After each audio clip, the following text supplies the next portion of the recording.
Morning, everybody. David, I think you will like this. I think I was driving home yesterday, at which my wife said to me, "Are you going to drive like this all the way to Deep Creek?" And I said, "Yes, I am." Because I have a running commentary. Like, I don't yell at drivers. I don't honk my horn. But I will have a running commentary about how badly people are driving. Oh, let's go. Gotcha. My new pet peeve. I have a new driving pet peeve. You drive a lot more than me. But I was driving 83. Like, that was my, if I were to set the cruise, that's what I would have set it at. Middle or left? I'm in the left when I'm passing. Right. But then I So get over. But okay. then there are so many cars that I am passing in the middle lane because they're going 78, 79. They won't get the F out of the left lane. Then when you're trying to pass them in the middle lane, they speed up so you can't get by them. And then you get behind them and they slow back down to 77. It's like, dude, if you want to be an a-hole in the left lane, that's fine. Just let me get around you. Right. That's all I ask for. Right. We're not racing for points. This isn't NASCAR. Right. Oh, my goodness. Morning, everybody. And Tim, I'm glad that Trent did a good job. That's kind of the idea. We'd still like you guys to go, show's good. Then you got to make the power pass where you go all the way right, get around 10, 12 cars. Totally. Yep. And fly down and pull over. Yeah. Yep. Oh, and yeah. I laughed, too, because there was a couple of cars who were trying to drive fast, and they're just not as good at it as I am. And all of a sudden, 3 miles down the road, the car that was going 86 is now going past me. It's like, if you'd have just followed me, you'd have been through all this crap a long time ago. Yep.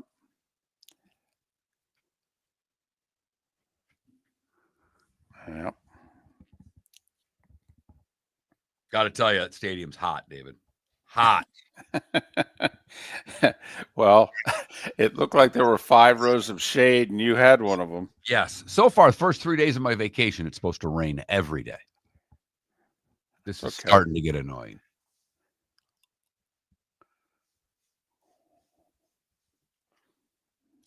From Wilson, North Carolina. Curious where that is, Pops McGarvey. I was covered where we were sitting, baby Jules. No rain on me. I was in the only area of the stadium that didn't get rained on. Thanks for those who said sit in the 200s. And the 200s weren't all in the shade, but we were in the back of the 200s. We had like the worst seats in the building, and they're great seats because it's a minor league ballpark. If you're going for a day game, you want to sit in the 200s in like row KLM, if you know what I'm saying, in the back. Now, see, it's not a plus anything in the left lane. The left lane is a passing lane, EB. When you pass the car, you get the F out of the left lane. It is not yours. And I don't understand why people think it's a traveling lane. It is not a traveling lane. It is a passing lane. Here we go.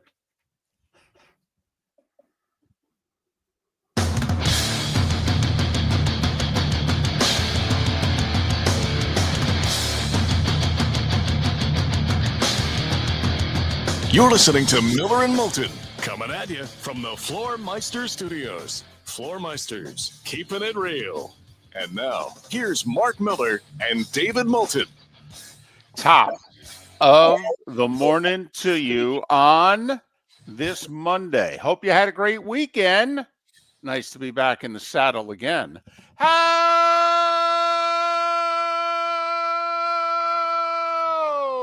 the heck are you, Miller and Moulton? MillerandMoulton.com, Miller_Moulton on X.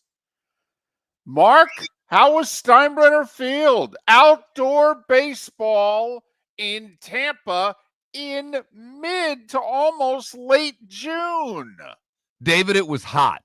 There is no doubt that is a warm stadium. I want to thank, and I mean from the bottom of my heart, the suggestions from those of you in the YouTube and or Twitch chat room and a couple on the text line at 21,000 who suggested to get seats in the 200s because they're shaded. I also want to thank my mother for not responding to my text for over 8 hours about going to the game because the 3 p.m. Saturday text, because she was out of town, that said, do you want to go to the Tigers game tomorrow, was answered at 11:20 p.m. I was long asleep, so I did not get the tickets.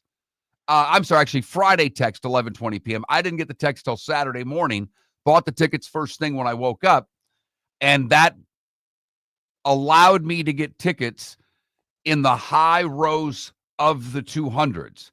And there were about 6 rows, David, in the entire stadium that were shade covered. I was in one of those rows. Yes. And it was still hot. It was Yes. There was a group of people. I was over the first base. I was right behind first base, back a bit. And there were people between third and home, about 10 rows back. And all you could see is they gave away big, those fanning yourself fans, like a big sign on a stick. And all I could see the whole game is this group of about 8-10 people who never quit fanning themselves the whole game. But it was cool to see a real Major League Baseball game, not a spring training game where guys are running around in the outfield and you got a bunch of guys wearing jerseys in the 90s and you don't know who the hell half the guys are, to actually see a Major League Baseball game in a park of that size. That was really cool. It was very intimate. Very intimate. I will say, and it's been a while actually since I've been to a game at the Trop, and I've never been to the new Marlins ballpark. It's been a while since I've been to a Major League Baseball game. But it had a very, very minor league feel to it. From the standpoint that outside of walk-up music, there wasn't a lot of music played. It actually had, David, you would have probably loved it. I felt like I was at a baseball game 25, 30 years ago, before all of the noise, if you know what I mean. Right. It was a baseball game. There wasn't much else there. They did something cute. One of the innings, they had some young fan do the public address. That's cute. Do that crap in spring training. I want an announcer to announce who's coming to the plate. I don't want a 9-year-old. That's a minor league move, Tampa. It's cute. I get why you do it. It's really nice. But it's not. Be professionals. So when the Rays are in the playoffs and they're hosting the best of 3, 4, 5 series at Steinbrenner Field, okay, you're saying that all right, it'll be quaint, but lose the 9-year-old for the top of the fourth. Yeah. The public address. Yeah, that's the okay. All but right. little things. My wife hates any light beer, and I mean light colored beer, like a Budweiser right on through. She drinks Guinness and dark beer only. It's the only kind of beer she likes. They had a terrific stout that she was able to get and have a couple of beers during the game. All right. It was a local brewery. So there was a great beer selection. Food selection, if there was a selection, I would have loved to have seen where it was. Had my first hot dog, as you know, I've been shaping up for a while. First hot dog since probably November of 2024. And well, that's good for you to get ready for July 4th weekend. Exactly. It was a little underwhelming. I had visions. I mean, I knew I wasn't at Tiger Stadium, but when I'm at a Tigers game and getting a dog, I'm thinking of the great dogs at Tiger Stadium. And this was a Nathan's. It's, I think still the Yankees part of the field. So it was a good dog. It was underwhelming, but it was a good dog. $18 for a 24-ounce can of beer for those scoring at home. Ooh, that's very lightning-ish of them. Yes. Yes. Yeah, $17.99. My mother goes, "Did you pay $17 for that beer?" I said, "No, I paid $17.99 for that." But thanks for asking, Mom. Well, and just a little icing, cherry on top. You guys were rooting for the Tigers, and after having been beaten on Friday and Saturday, the Tigers avoided the sweep, which so often happens. So you also got to see, quote, your team, unquote, win. And the crowd was about 50-50. There were a A lot of Tiger fans. Well, there. Lakeland's a lot closer to Tampa than St. Pete, and the Tiger spring training and what have you. Never mind all the Michiganders up and down I-75. Let's go with B. I don't think, maybe I'm wrong, but I don't think that there is this huge crux of Tigers fans that have made Lakeland, Michigan, or Lakeland, Florida, their home. Oh, I thought, okay. based on the people, David, you know me, just like R&D? doing a lot of R&D. Yes. All right. And Mom, it was so funny. Mom wanted to get in on the R&D. So, yes, Mom. a gentleman in the row in front of us is a Tigers fan. Gentleman 2 rows in front of us is a Tiger fan. And all of a sudden, somehow, some way, and they were far apart in age. The one guy was about my age. The other guy was about my mom's age. And so they got talking, and he said, well, I'm from Midland. And the guy says, well, I'm from Midland. And my mom's ears perked up because we're from Saginaw, Michigan. Saginaw, Michigan's part of the Tri-Cities. Saginaw, Bay City, and Midland. They're all equidistant apart. And when my mother heard Midland, I tapped my wife. I go, she wants in this conversation so bad she can taste it. And she couldn't get in. And then a little bit later, the guy and I started chatting. And he was from Dunedin. He goes to a lot of Blue Jay. He'll see the Lakeland Tigers play the Dunedin Blue Jays, but he was fired up to drive down. So most of the people were from the Tampa area, all in abouts. And as you know, I-75 goes south. There are a lot of Michiganders down there. And this just in, their Tiger team's pretty damn good. So there were a lot of folks like me that decided to make their way to a game or two this weekend and see their favorite baseball team play the Tampa Rays. And got to see Junior Caminero take one deep. That kid's a star. He hit a rope out of the place. That was fun. Saw some great plays by Riley Green in left field. He made 3 over the course of the game, 3 double plays for the Tigers, some home runs, fun little baseball game. And was out of there by 3. There you go. Well, because wasn't it the Apple TV game? I mean, weren't you guys like 12-10 start? Yeah. 12-10. Gotcha. So let me ask you this, though. Do you think it will be quaint, cool, neat when they're hosting a playoff game, or will it be totally out of place and embarrassing when they're hosting a playoff game? Can I answer yes?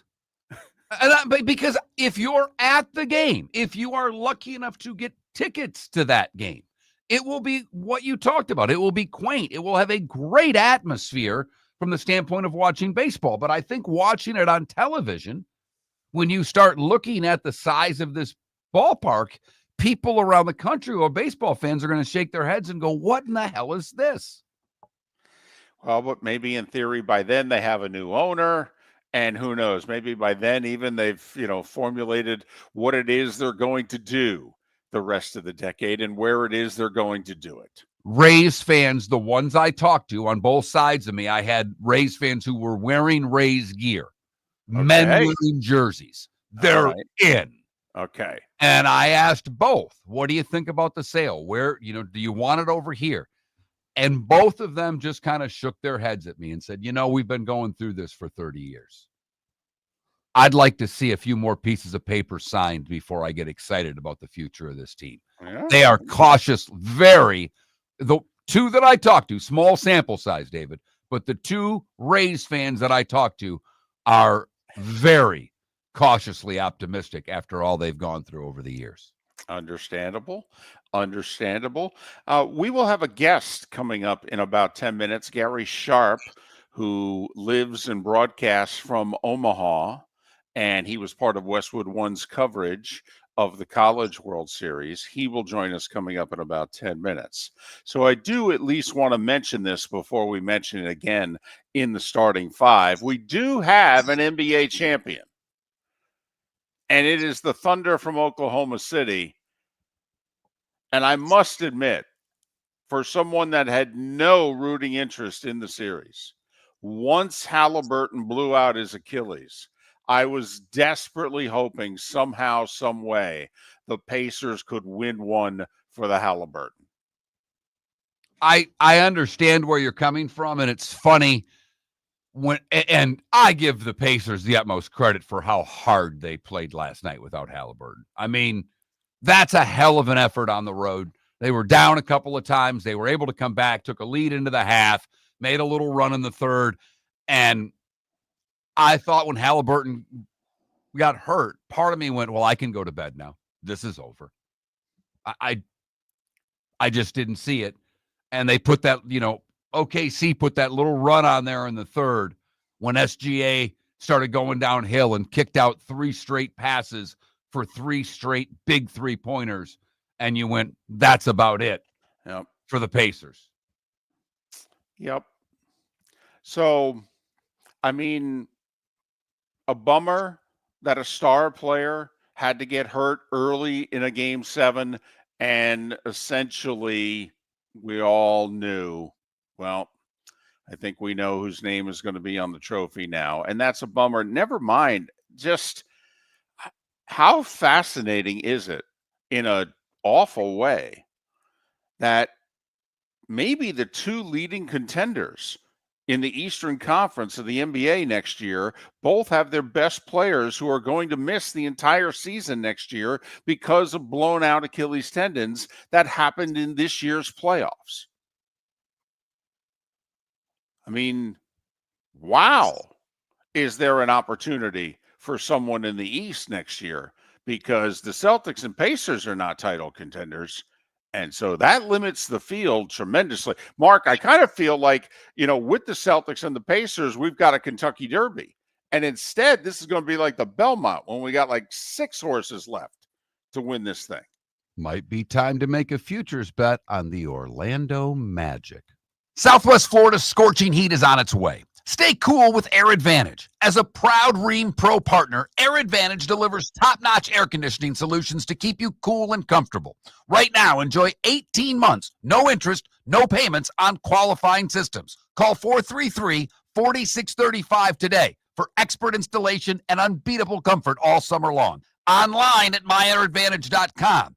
Air Advantage. Call today, 433-4635. With summer approaching, time to take care of your own house. So stop into the Floor Meisters and see their huge in-stock selection of carpet. The Floor Meisters has 100 rolls to choose from, starting at $2.99 a square foot for carpet, pad, and installation. Come in and ask for Dave and have him show you the Dream Weaver Select. Many styles and colors to choose from to fit everyone's taste. Floor Meisters, 6281 Naples Boulevard in Naples, right next to Costco, or go to the web, floormeisters.com. For over 50 years, the Nolan family has been dedicated to protecting local families. Nolan Family Insurance is a second-generation independent agency that specializes in home, flood, auto, and boat insurance. They take the time needed to explain your coverage options and answer your questions so you can make an informed decision that's right for you. If you're looking for an agency that treats you like family, call 941-639-1122 or go to NolanAgency.com. That's 941-639-1122 or NolanAgency.com. American Paint Supplies is your one-stop shop for all your coating needs and has been for 30 years. American Paint Supplies is also your #1 Festool dealer in Southwest Florida. If you are a builder, cabinet maker, painter, or power tool enthusiast, Festool craftsmanship can be found at American Paint Supplies. Celebrating 30 years of service, and Festool is celebrating 100 years of excellence. Come to American Paint Supply for a perfect pairing of service and expertise on 6100 Shirley Street, Naples, off of Pine Ridge, or online at AmericanPaintSupplies.net. This is Miller and Moulton.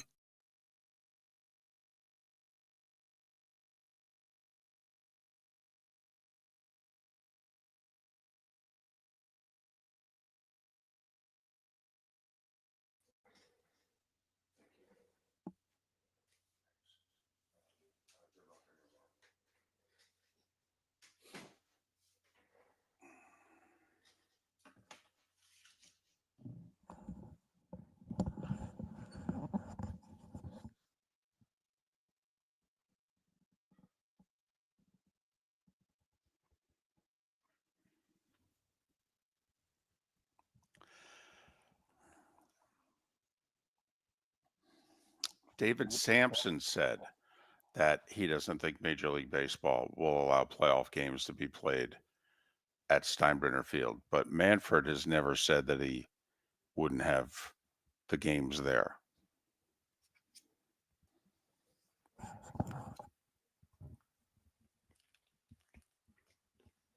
they move up the women's because of like weather yesterday? Because that tournament had been the days prior had ended like 8:00 at night, and I flipped over at like 6 and it was done.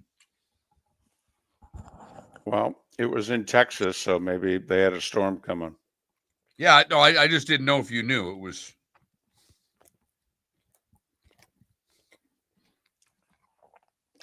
All I know is the players were griping about the course. Thought the course was trash. Oh, really? Mm-hmm. Tricked up and trash.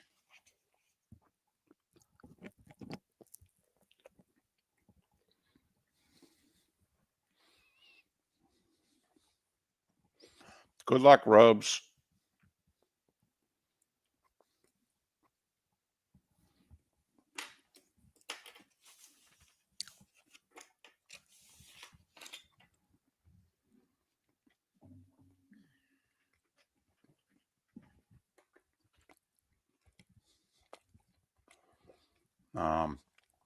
Feeney, I'm sorry.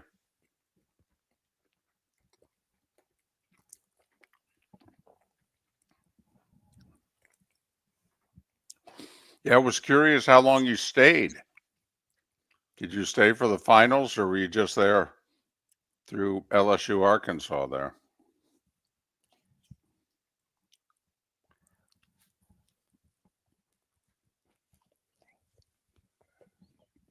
Now, DC, it's worked out.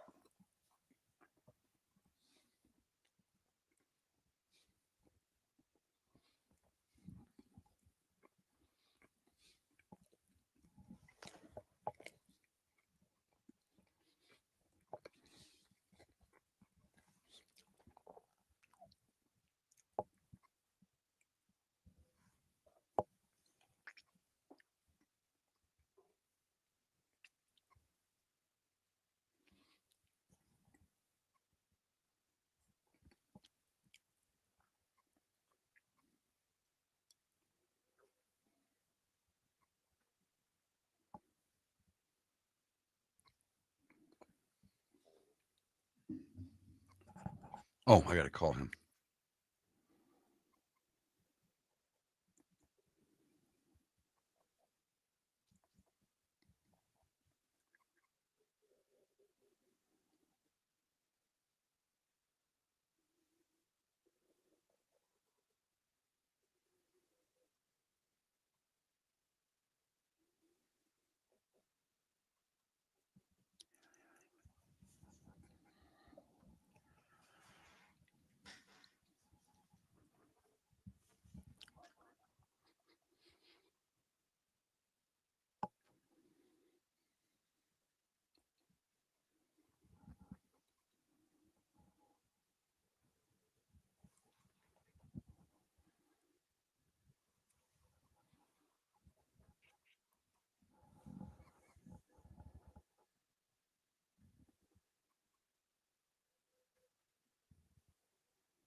You're listening to Miller and Moulton.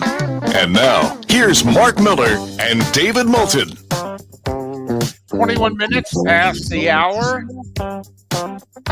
Starting 5 in a little more than 15 minutes time. Gary Sharp is kind enough to join us once again. The last time we talked to Gary, he was getting ready to broadcast the Omaha men's basketball team in the NCAA tournament for the first time in mid-March. But Gary, who calls Omaha home, co-host of the Gary and Matt Show, weekday mornings on 1620 The Zone in Omaha. He has been part of Westwood One's College World Series broadcast team for many years, and Gary is kind enough to join us once again. You can follow Gary on X at Gary Sharp 1620. Gary, it's David and Mark. Good morning. How are you? Good morning, gentlemen. And I preface by saying, you know, you guys, I know Mark was at the Rays-Tigers game. David, you've been at all these great sporting events. the invitation is always open for you guys to come to our little state fair here in Omaha, the College World Series. So we got room for you. I would love to have you out here. Oh, We do would we love not? to be there. Be Yeah. careful with those invitations, Gary. We each need our own bed, okay? We're not sharing like a queen or a king, okay? David likes to spoon. It freaks me out, Gary. Other than that, we'd be Ooh. fine. Yeah, I could ask the big or the small, but I'll leave it at that. Yeah. Hey, by the way, quick update. Compared to 23 when LSU won here in Omaha, we've not had any reports in 2025 of multiple LSU fans actually passed out on streets in downtown Omaha. So they've matured a little bit, I think. Well, it's their 8th championship, Gary. You know, I mean, it's their 8th, but obviously, and I don't know where you are down on the field. How close were you to the first inning fireworks where the Coastal Carolina head coach and first base coach were ejected? Yeah, so I was next to the LSU dugout. So I got their reaction. And their reaction was, what is going on? But this had been stemming. So I'm just going to say this. I think the reaction is on two sides. If you are a casual fan and you hate officials, you, of course, think that Angel Campos is the worst person in the world. Now, he might have the thinnest skin of anybody that has the authority to call balls and strikes in college baseball. But then if you are a professional baseball player on the other side, you looked at it differently. And I'll give you 2 examples. So the LSU dugout, this had been going a little bit at the start of the game because the third base coach for LSU, Coastal Carolina thought he was calling pitches because of the grip of their starting pitcher. And so that got them riled up. And so that started early in the top of the first inning. And then, you know, there was a play down at second base on a ball that was a little bit questionable, and that kind of started everything for Coastal Carolina. The LSU dugout was like, whoa, what is going on? But hearing the conversation, guys, I think it was embarrassing on both parts. I think Kevin Schnall, who is kind of a hothead, it's early in the game, and I don't know if he was trying to make a statement and he stepped too far and he got run, but to put your team in that position early in the game, 3 pitches, and there were 3 borderline pitches, you can make your voice heard, but then he went an extra step. Now, I thought that was embarrassing for him in Coastal Carolina. I also think it was embarrassing for the NCAA because you have Campos, the home plate umpire, who actually got fired, guys, by Major League Baseball back in 2014. He threw out, in a span of 5 years in the majors, he threw out 23 guys. He also has an incident of thin skin and rabbit ears and not having common sense. Last year in a regional in Clemson, he threw out their best player on something that he shouldn't have been thrown out for. So I don't think he handled it well because knowing a couple of professional umpires like I do, and they'll say, don't ever lose the authority, but also know who's coming at you, and they're enraged and they're emotional. Find a way to keep them in the game until you can't. And I thought yesterday they could have found a way to keep Kevin Schnall in the game, but he went too far. And then Campos, and then the umpire fell down on his own, and it just turned into a mess. And it kind of sullied the game, guys, and it took away, because then there was this long lull of, oh my God, what happened? And by the way, the game is going on, and LSU starting to pull away. So, you know, it was a good College World Series, but it's something the college baseball has got to look at with their umpiring. And then another side note, I know I'm a little long-winded here, and I apologize. The head of umpiring for the NCAA is actually retiring or was pushed out the door after 11 years, and this was his final College World Series. All right. This coach for Coastal, you said it. He does have a chip. I mean, you go back to their regional win. He didn't celebrate the region win at the press conference. He took an opportunity to fillet the Florida Gator head coach for the way he acted towards some personnel. So we already know that this guy's volatile. The other side of it to me, Gary, is that, you know, Coastal's tried to play with a chip on their shoulder. And you're one of two things. And I heard your comment that you called them the Gonzaga of baseball, except they've won a title and the Zags have not. This is a really good program. If you follow college baseball at all, you're well aware of Coastal Carolina. They have a beautiful facility. They were a ranked team. They hosted a region. At some point, doesn't he have to quit playing the chip on my shoulder card and say, we're just a good program? Yeah, and Mark, that's a great point, and I wondered that. He is very gracious with his time, but he seems like he's always on edge. And you're right, he has that chip. And I think people that are in the sport have given due credit. Coastal Carolina, first of all, location is everything. They can play ACC and SEC teams in the non-con. They just happen to play in a mid-major. They're Gonzaga of basketball, Boise State of football, but they've won the championship in 16. They're really, really good. I think people that know the sport give him credit, but he hears a lot of stuff from the outside. And I think when SEC teams and ACC teams chirp, he gets a little bit riled up. So that's why I kind of think he was trying to send a message early for his team. He just went too far. And I don't think in his wildest dreams he thought he was going to get run. We got a couple minutes here, Gary. This was an outstanding College World Series, though, with maybe the best pitching performances that I can remember going back to like the days of Roger Clemens at Texas. Yeah, it was, it's kind of, we've seen in college baseball, David, that guys are throwing mid-90s to upper 90s. Either they're starting or they're coming out of the pen. But Gage Wood throws a no-hitter, 19 strikeouts. And then you have Cade Anderson, the two performances that he had. Ianson yesterday. Morrison had been really good until yesterday for Coastal Carolina. The pitching really, and it also coincided with the ballpark here in Omaha. The wind is a major factor. And unlike last year when we had Caglione here and they were hitting bombs, we didn't have many home runs this year or game-changing home runs because the wind continuously blew in. Like yesterday here in Omaha, it was 98 with wind gusts up to 45 miles an hour. So it was miserable to pitch in, or to hit in, I should say. But yeah, the pitching in college baseball, because you have pitching labs, you have a smaller draft, more arms are staying in college for longer. It's something to watch. That are we going to get back to where arms are winning over the bats, which the last couple of years in college baseball, we've seen more offense, but this year we have seen some big time power arms. Gary, because you work in a mid-sized market, that when a guest says, hey, call me anytime, that, so when you're inviting us to come to the College World Series, okay, just think it over. We've got time, but we will take you up on it.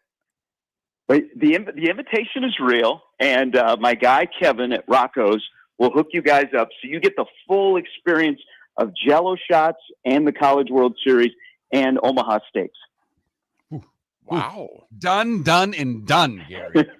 Hey, thanks so much for doing this. Have a great show this morning. Great work on the College World Series. I told you off air, I caught a little bit here and there. You and your partner did a great job. I know you were on the field. He was doing play-by-play. Congratulations for a great run of the College World Series. Have a great show, and thanks so much for doing this morning. My friends, I always appreciate it, and we'll see you next year in Omaha. All right. Wow. This show is off to an amazing start. Steaks and Jello shots. I'm in. Something to put on the calendar. Miller and Moulton now heading to Omaha.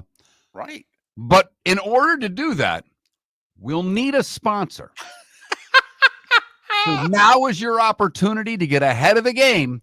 Text sponsor to 21,000 and you can take care of Miller and Moulton next year in Omaha. The starting five, that's next. Defining a new era in men's health. Get stronger and healthier at Game Day Men's Health. With our in-house laboratory, get in, get treated, and get back to your passion and purpose. Call 239-427-3441 for our Bonita Springs or Naples location to set up your free testosterone test and consultation. Mention Miller Moulton Radio Show for a 10% discount on your service. Start living your best with Game Day Men's Health, Bonita Springs and Naples. Call 239-427-3441 today. Mark Miller for Sleep Treatment Direct. They are helping me with sleep apnea. And by helping me, I mean curing me. No more CPAP machine. No more snoring. No more tossing. No more waking up exhausted. Their expert team got me the right treatment, fast and hassle-free. If you want to feel energized and get rid of your snoring, call Sleep Treatment Direct today. 444-1741. That's 239-444-1741. Sleep Treatment Direct. Sleep safe and sound. Wine glasses never fall over until you get a brand new rug. Ketchup bottles act normal till you're wearing a new shirt. Oh, you kidding me? And rocks slide peacefully on the road till the day you get a brand new windshield. Then they fly up off the road and attack without mercy. That's why new windshields from Glass Doctor come with our windshield protection plan. Unlimited repairs and one replacement for 12 months. Don't just fix it, protect it. Glass Doctor, a neighborly company. With summer approaching, time to take care of your own house. So stop into the Floormeisters and see their huge in-stock selection of carpet. The Floormeisters has 100 rolls to choose from, starting at $2.99 a square foot for carpet, pad, and installation. Come in and ask for Dave and have him show you the Dream Weaver Select. Many styles and colors to choose from to fit everyone's taste. Floormeisters, 6281 Naples Boulevard in Naples, right next to Costco, or go to the web, floormeisters.com. This is Miller and Moulton.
How do I explain to my wife?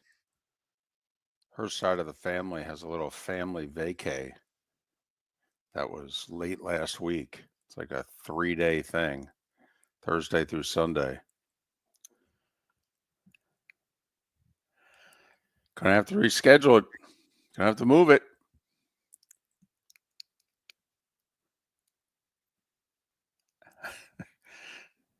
It's a hell of a detour, Puck Virtue.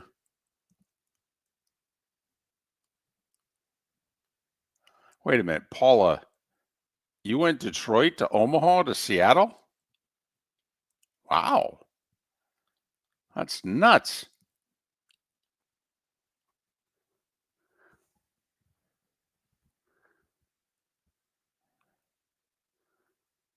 Yeah.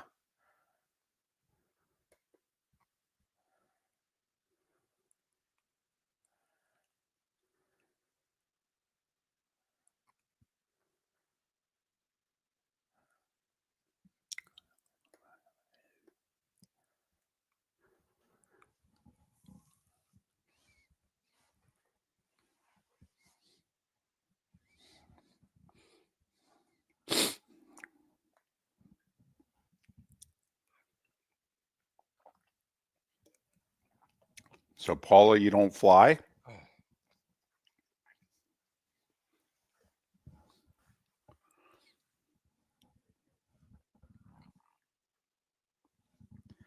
Because I don't know if my mom will ever fly again.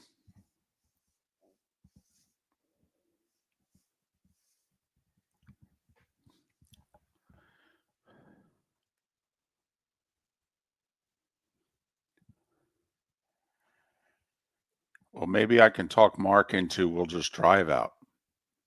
Yeah. Leisurely drive.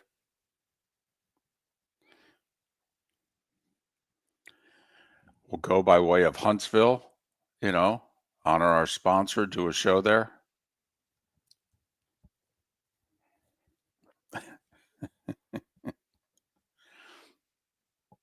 $23 hours and 3 minutes. Oh, hot steaming deal. According to Waze. And by the way, you don't beat Waze like you beat the other map things. Waze knows how you drive. The other ones you can beat by quite a bit. Right.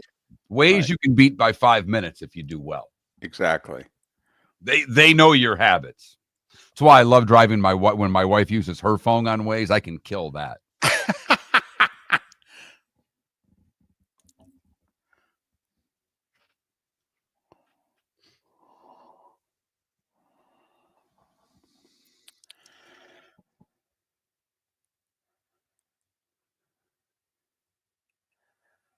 Yeah, Big O Steve, as soon as Halliburton got hurt, there went the over.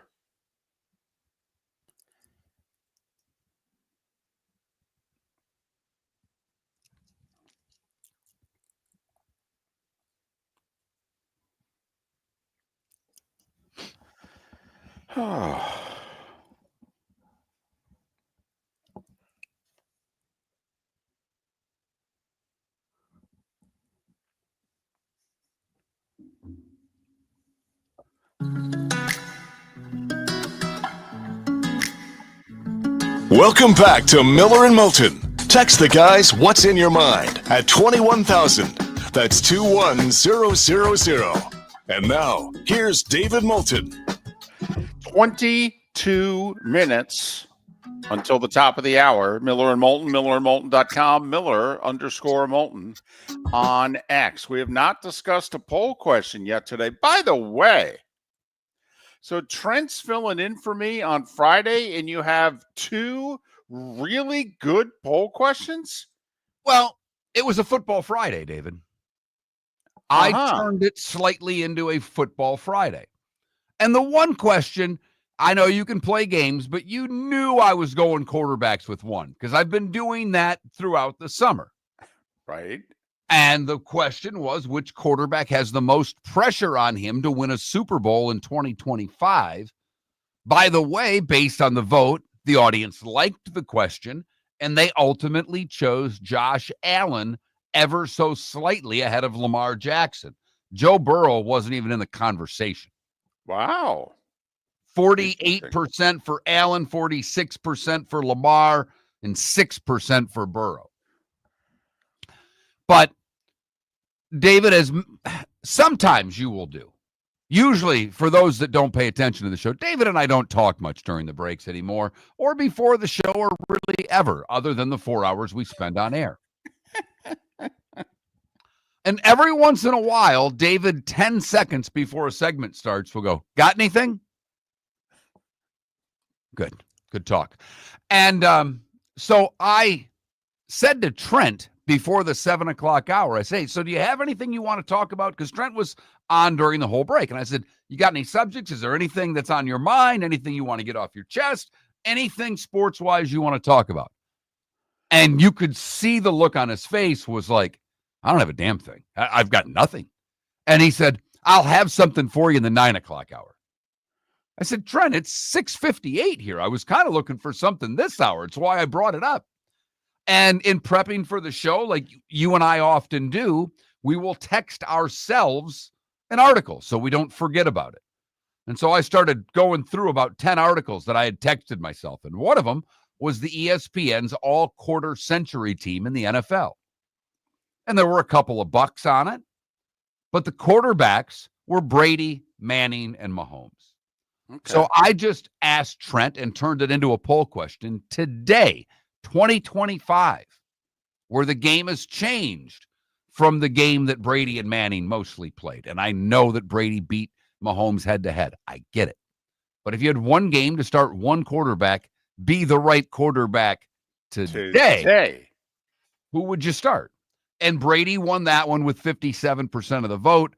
Mahomes got 36% of the vote, and Manning got 8% of the vote. 8% only? 8%. Wow. Think we place anything on winning the final game? I was going to say either that or just getting annoyed with the commercials. Is that it? Is Q ratings going down? So, yes, we had 2 quarterback questions on Friday. Anything left for me this week, or did you use all your best stuff with Trent? Oh, David, I go on vacation Friday. You've got nothing for me this week. Poll questions are on you, big fella. You're lucky I'm even here right now. Well, with that in mind, folks, it's 19 before the hour. Time for The starting five. 5 big stories you need to know. Here is the starting five. We had a game 7 in the NBA for the first time in 9 years since LeBron and the Cavs took down Golden State. And maybe Halliburton and the Pacers were going to do the same to OKC until Tyrese blew out his Achilles late first quarter after he had already scored 8 points in 7 minutes of action. The game was tied. The Pacers were game for the first half, in fact, taking a 1-point lead into the locker room. But OKC took control in the third quarter, outscored Indiana by 14, and cruised 103-91. The Thunder win in 7. OKC with their first championship, because they don't count that the franchise started in Seattle, so they don't count the Sonics winning in 79 either. SGA won Finals MVP. I gotta tell you, he scored 29 yesterday, but his stat line was horrible. 2 of 12 from beyond the arc. Shot like what? 8 of 27, Right. I think it was, from the field. I mean, but SGA, I mean, it's a remarkable season, leads the best team in the league in the regular season, wins the scoring title, wins MVP, wins Finals MVP. I mean, you can count them on one hand, the guys who have done this in the history of the NBA. But Yeah, you can. OKC. I mean, he is just the 4th NBA player to win the scoring title, the regular season MVP, and the Finals MVP in the same season. You may have heard of the others: Jabbar, O'Neal, Jordan. Right. I mean, that's rarefied air right there. Yes, it is. I don't think he's in that league of player yet, but he and they had that type of season. Congrats to the Thunder. Get used to watching the Thunder, by the way. They ain't going anywhere. There was a huge NBA trade that got announced, however, 8 hours before the finals. I joked with Mark that, boy, this league will do anything to have to not talk about the Thunder and the Pacers because of how bad the ratings have been. Kevin Durant traded to the Houston Rockets. He was traded for the guy who was taken 2nd overall just 4 years ago, Jalen Green, who's a pretty darn good player, averaged 21 a game. Dylan Brooks is in the deal. The 10th overall pick in this year's draft is in the deal. And then throw in 5 second-round picks just for fodder. Durant, who turns 37 in September, going to Houston. Where they're going to pay him $60 million a year, or they wouldn't have done the deal, right? Right. He's on the books, I think, for 54 this year and eligible for a 2-year extension, and he's going to get it. And I think it's like 61 a year on the extension, for the record. This will be the 5th team for Kevin Durant, following OKC, Golden State, Brooklyn, and Phoenix. By the way, the Suns have said they're dealing with Bradley Beal next, who has a no-trade clause. So Beal can either waive his no-trade clause to go to the place that he wants to go, or the Suns can just cut him, and they owe him $111 million over the next 2 years. Durant, by the way, is a 15-time All-Star. He just got done averaging 27 points a game. 3 years in a row, he's averaged over 25 points a game, has shot over 50% from the field, and shot over 40% from 3. No one in the history of the game has done that before.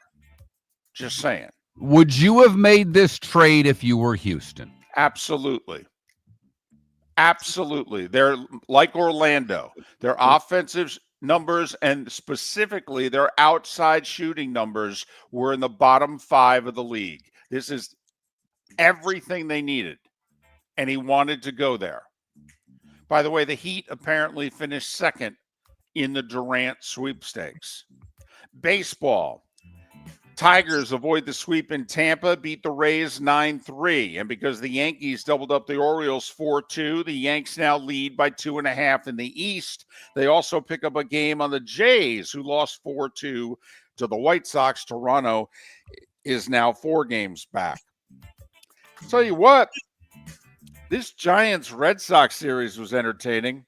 About a week after the Devers trade, in which the Red Sox organization has done everything to badmouth Devers, Giants ended up taking 2 out of 3. Devers homered in the win on Saturday. Giants with 4 in the 7th to beat Boston yesterday 9-5. Marlins took 2 of 3 from the Braves, a disastrous weekend for Atlanta because Chris Sale turns out is a cracked rib. Is that from the diving play that he made on the ball? Because I saw it yesterday. I was at the game. I was driving. I didn't spend a lot of time reading. But the only thing I could think of is when he dove for that grounder the other night against the Mets, trying to complete the shutout. Yeah. They think so, but here's what's interesting. He does his post-game workout after pitching against the Mets, and he has 2 more throwing sessions. And it's only in the second throwing session does he say, something's just not right on this side. And they take a look, and he's got a cracked rib. That's 4 to 6 weeks.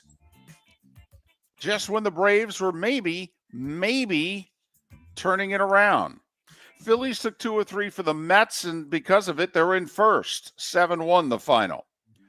Astros took 2 or 3 from the Angels, 8-7 the final. Mariners took 2 or 3 from the Cubs. Seattle 5 back of Houston. Cal Raleigh hit his 31st homer of the season, and we're not in July. Broke Bench's record for most home runs by a catcher before the All-Star break.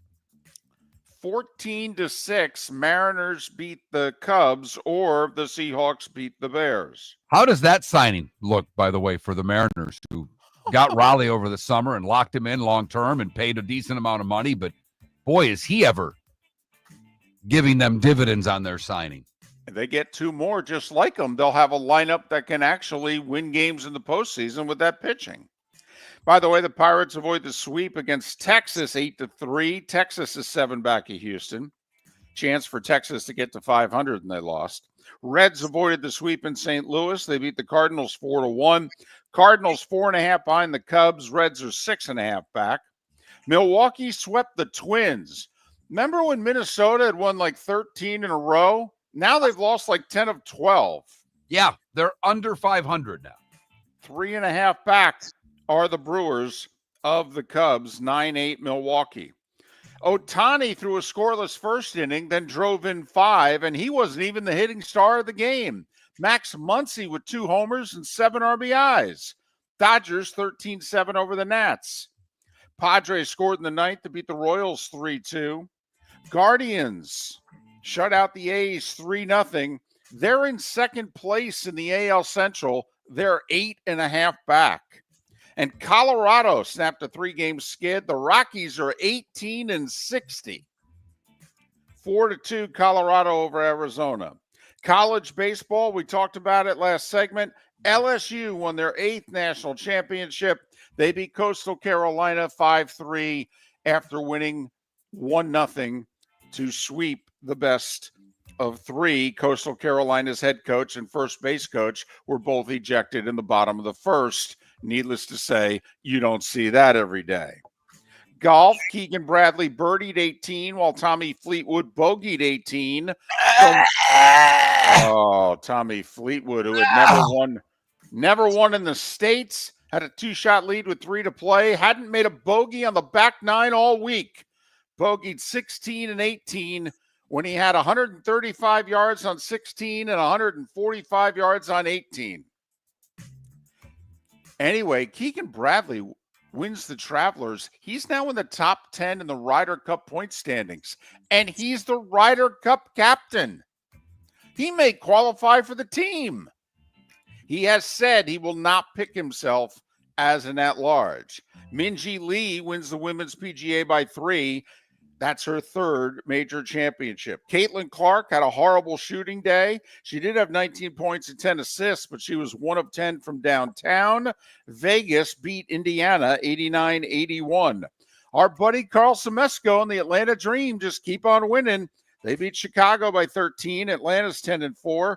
And New York's lost 3 of 4. Seattle beat them 89-79. Racing, Chase Briscoe held off Denny Hamlin. That's no small feat at Pocono. Hamlin's won there 7 times. Briscoe's first win of the year. He qualifies for the playoffs. Ross Chastain finished 26th. Indy cars were on the road course. Wait, give it to me. Give it to me. I've been waiting for this. Alex Palou with his 6th win in 9 races this year. And finally, the Gold Cup, the USA scored in the 75th minute to beat Haiti 2-1. The U.S. and Saudi Arabia advance at a group, and Mexico wins their group after a scoreless tie against Costa Rica. This is some CONCACAF Gold Cup. They say it's important, but not really event. At least the U.S. is not considering it important because none of their top players are playing in it. And boy, is the head coach happy about that. And at 7 minutes before the hour, that was the starting 5. 5 big stories and CONCACAF that you needed to know here on Miller and Moulton. And a little IndyCar driver. It's my favorite part of Monday. I get to find out who won the Indy race. More importantly, if they had one. They did at Road America in Wisconsin. Keep racing these road courses. It's awful racing. You know, ovals, speed, 3 wide. People seem to like it. I don't know. You guys in Indy should try it sometime. American Paint Supplies is your one-stop shop for all your coating needs and has been for 30 years. American Paint Supplies is also your #1 Festool dealer in Southwest Florida. If you are a builder, cabinet maker, painter, or power tool enthusiast, Festool craftsmanship can be found at American Paint Supplies. Celebrating 30 years of service, and Festool is celebrating 100 years of excellence. Come to American Paint Supply for a perfect pairing of service and expertise on 6100 Shirley Street, Naples off of Pine Ridge, or online at AmericanPaintSupplies.net. Wine glasses never fall over until you get a brand new rug. Oh, no! Ketchup bottles act normal till you're wearing a new shirt. Oh, you kidding me? And rocks slide peacefully on the road till the day you get a brand new windshield. Then they fly up off the road and attack without mercy. That's why new windshields from Glass Doctor come with our windshield protection plan. Unlimited repairs and 1 replacement for 12 months. Don't just fix it, protect it. Glass Doctor. A neighborly company. Mark Miller for Molly Maid. I've been a customer for over a year and cannot say enough good things about their service and communication. If you're a business owner, you can trust Molly Maid to do an exceptional job. Their expert team delivers tailored cleaning for whatever your needs, ensuring a pristine environment for clients and staff. Visit mollymaid.com/FT-Myers or call 239-418-0052. Molly Maid makes my home shine, and it will make your home or business shine too. With summer approaching, time to take care of your own house. So stop into the Floormeisters and see their huge in-stock selection of carpet. The Floormeisters has 100 rolls to choose from, starting at $2.99 a square foot for carpet, pad, and installation. Come in and ask for Dave and have him show you the Dreamweaver Select. Many styles and colors to choose from to fit everyone's taste. Floormeisters, 6281 Naples Boulevard in Naples, right next to Costco, or go to the web, floormeisters.com. Mark Miller for Sleep Treatment Direct. They are helping me with sleep apnea. And by helping me, I mean curing me. No more CPAP machine, no more snoring, no more tossing, no more waking up exhausted. Their expert team got me the right treatment, fast and hassle-free. If you want to feel energized and get rid of your snoring, call Sleep Treatment Direct today. 444-1741. That's 239-444-1741. Sleep Treatment Direct. Sleep safe and sound. Miller and Moulton are very grateful to you, the listeners, for making us one of the highest rated shows for men, because the working man is one of the toughest demos to reach, and we do. Great sponsors like Floormeisters, American Paint Supplies, Glass Doctor, Sleep Treatment Direct, Game Day Men's Health and Molly Maid recognize that, and we thank them. And if you own a business and working men are your clientele, the most cost-effective way to reach them is through us. Text Miller and Moulton at 21,000 or directly via X at that Mark Miller or the David This is Miller and Moulton.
Need a poll question.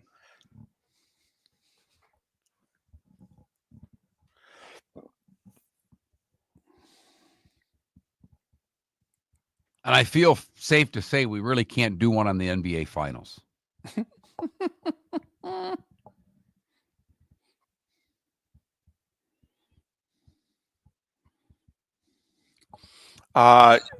If you had a choice, would you rather go to the College World Series or the MLB World Series? Wow. I like that. I wonder if we can find 4 events that are a little more, like College World Series. You know what I'm saying? Like not the Derby because that would win. Not, maybe the Ryder Cup. I don't, or would that win over it? We're a golf market. Trying to think of like 4 more obscure. My vacation, David was the one with Friday off, Mongo. Been working like a dog.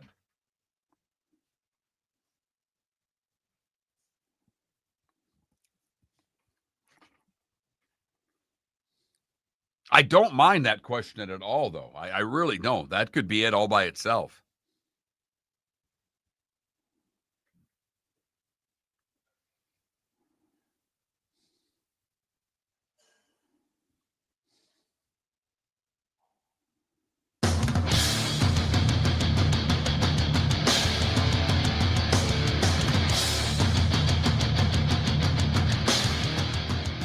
You're listening to Miller and Moulton, coming at you from the Floormeister Studios. Floormeisters, keeping it real. And now, here's Mark Miller and David Moulton. Hour 2 of Miller and Moulton on this Monday, 66 days away from the start of the college football season. Huh? 73 days away from the Eagles hosting the Cowboys. Miller and Moulton, millerandmoulton.com, Miller_Moulton on X. We're working on a poll question. Got a couple things in mind. Mark brought up the Ryder Cup, which leads me to this. Keegan Bradley is now 9th on the Ryder Cup points list. If you don't know, Keegan Bradley is the U.S. Ryder Cup captain this September at Bethpage Black when the U.S. hosts Europe. He is said when he got the job, and by the way, he got the job a year ago yesterday. When he got the job, he said he would not pick himself to be on the team unless he automatically qualified. Mark, he's now 9th on the Ryder Cup points list.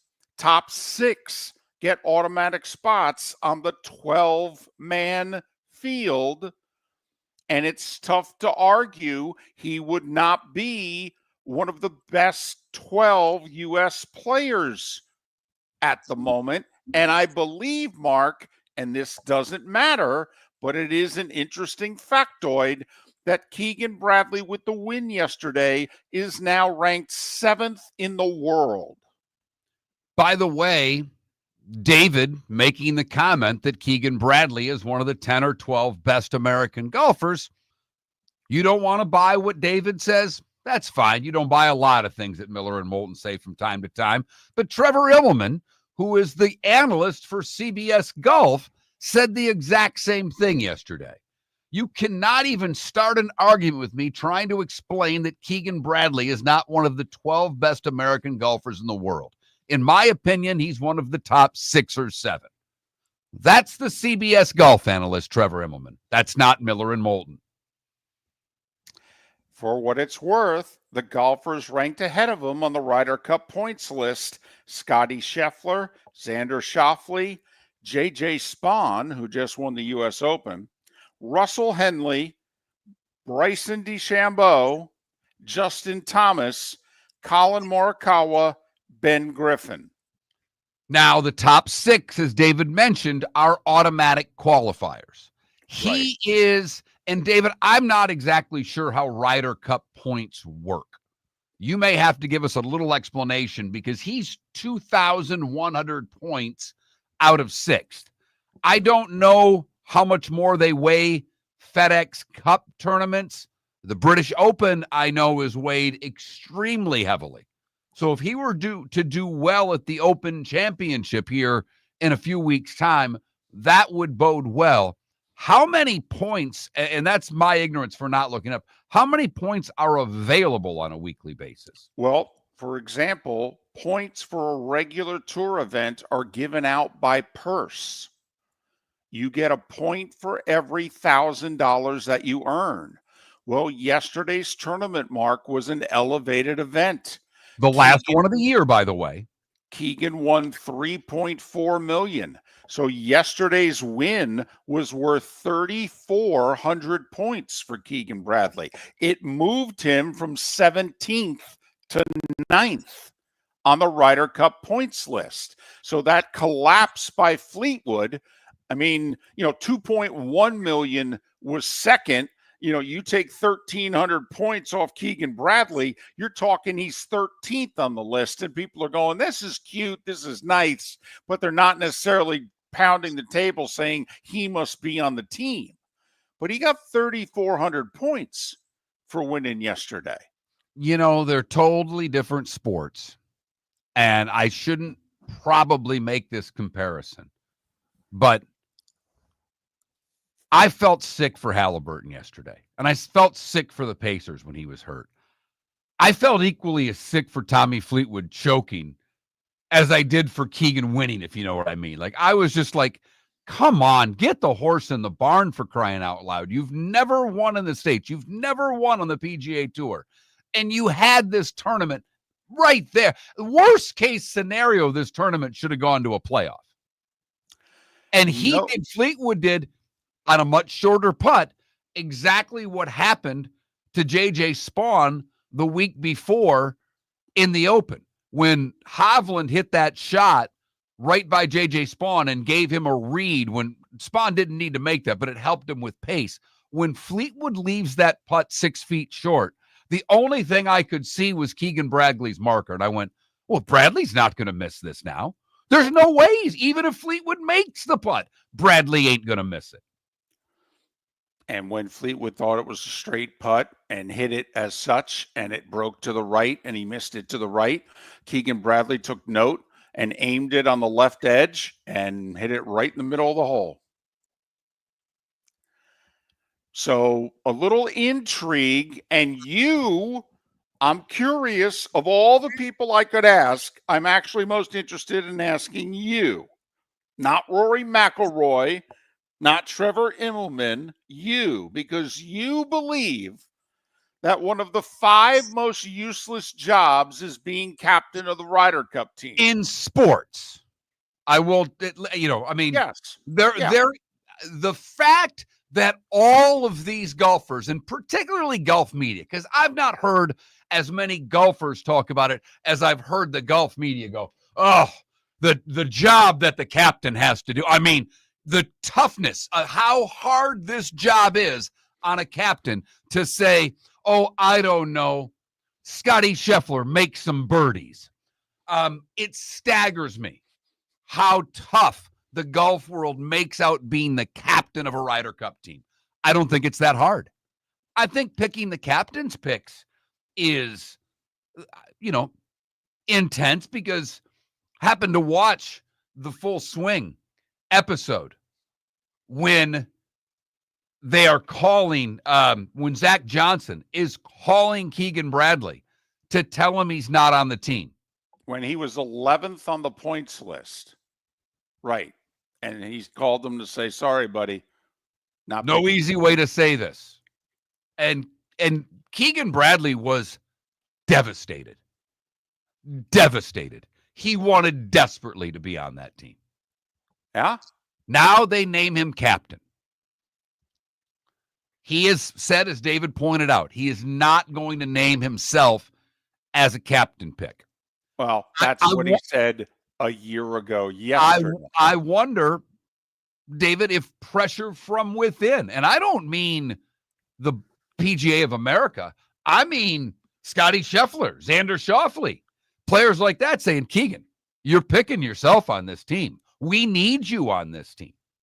Last time we had a player captain was Arnie in 63. It was Arnie. I know that. Not sure of the year.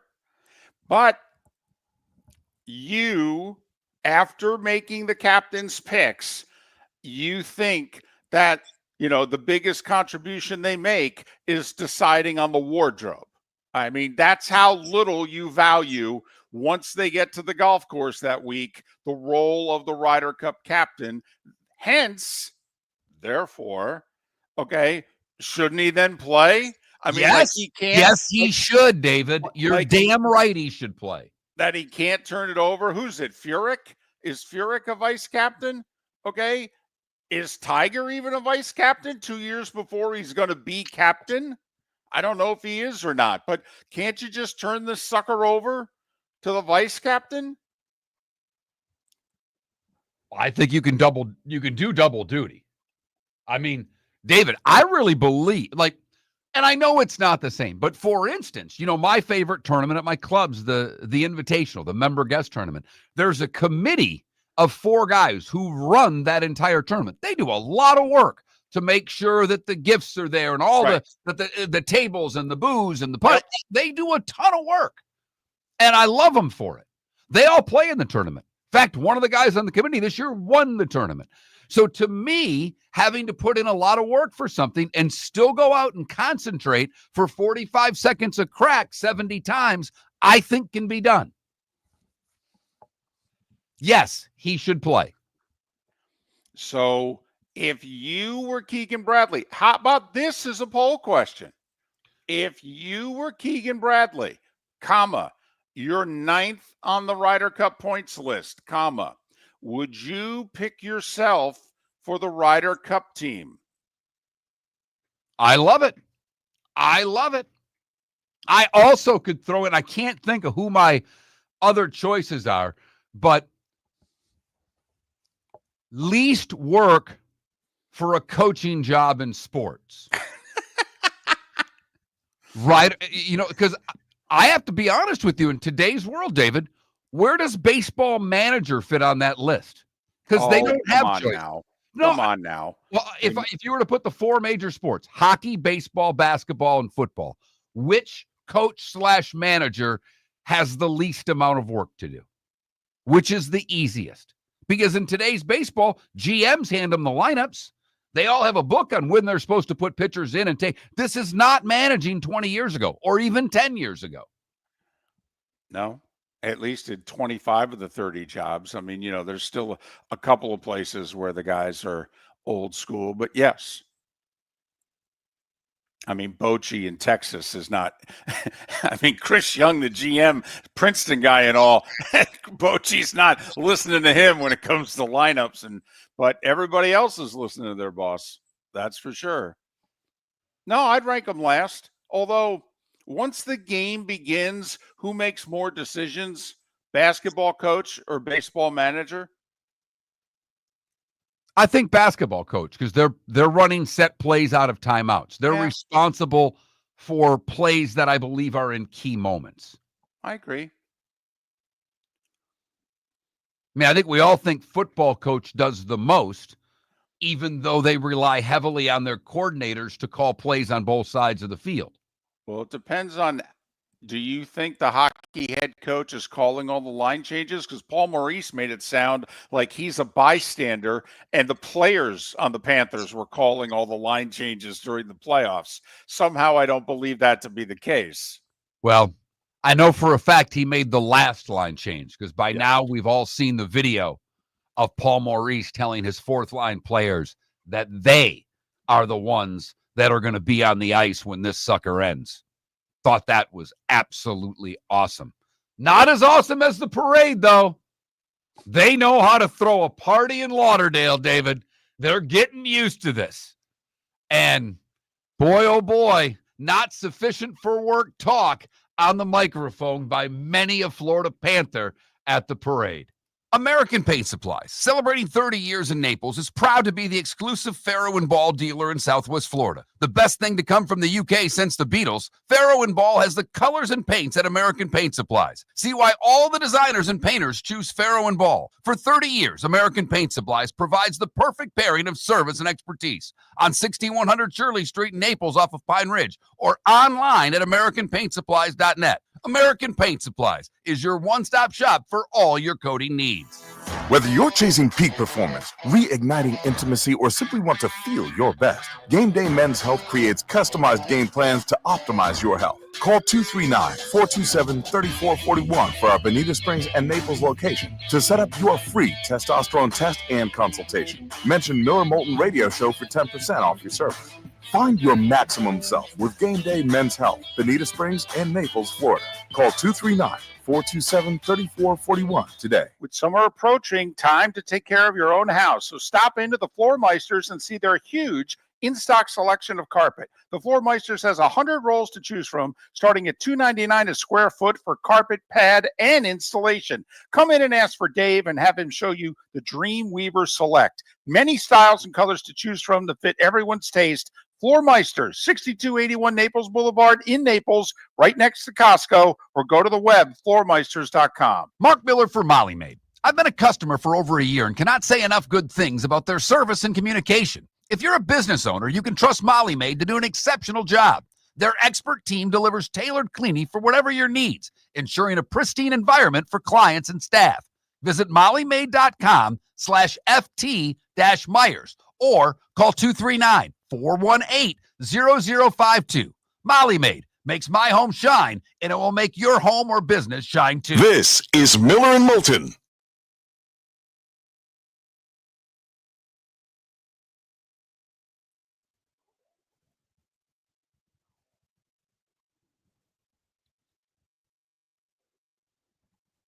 I just texted to you.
Listen, I don't know if we want to do this on the air, but Mark, here's why I think Keegan should give himself strong consideration. Can you hear me?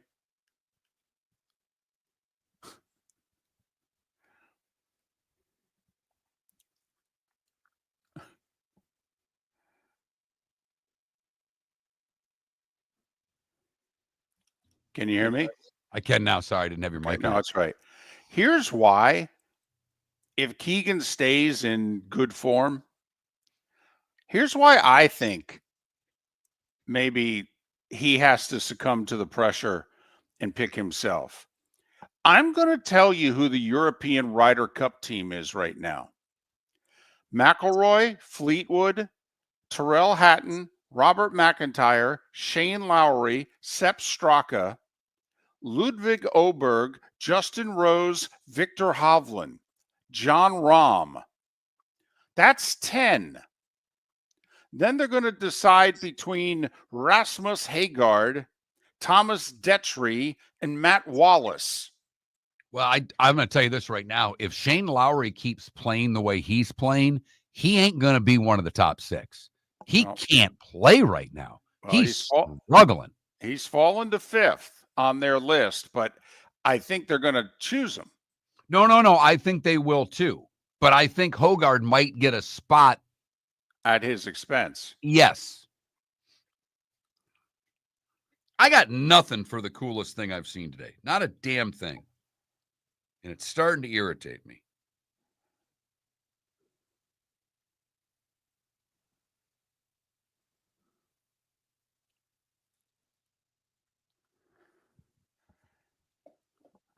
Do you want to wait an hour? No, I'll find something. I'll make something up if I have to.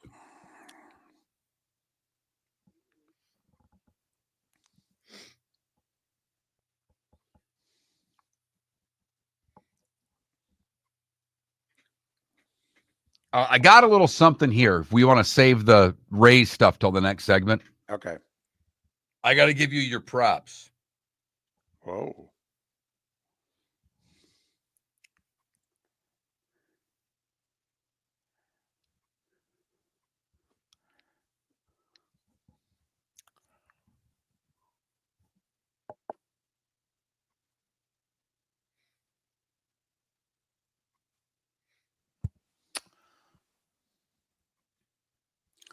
Baby Jules, I think every hockey fan loves Tays and wishes him the best. But at this stage, hasn't played in 2+ years, was never a big speed guy to begin with. Where I do think he can help them is on the second power play unit and on faceoffs. And goodness knows they need to learn a little something about how to win.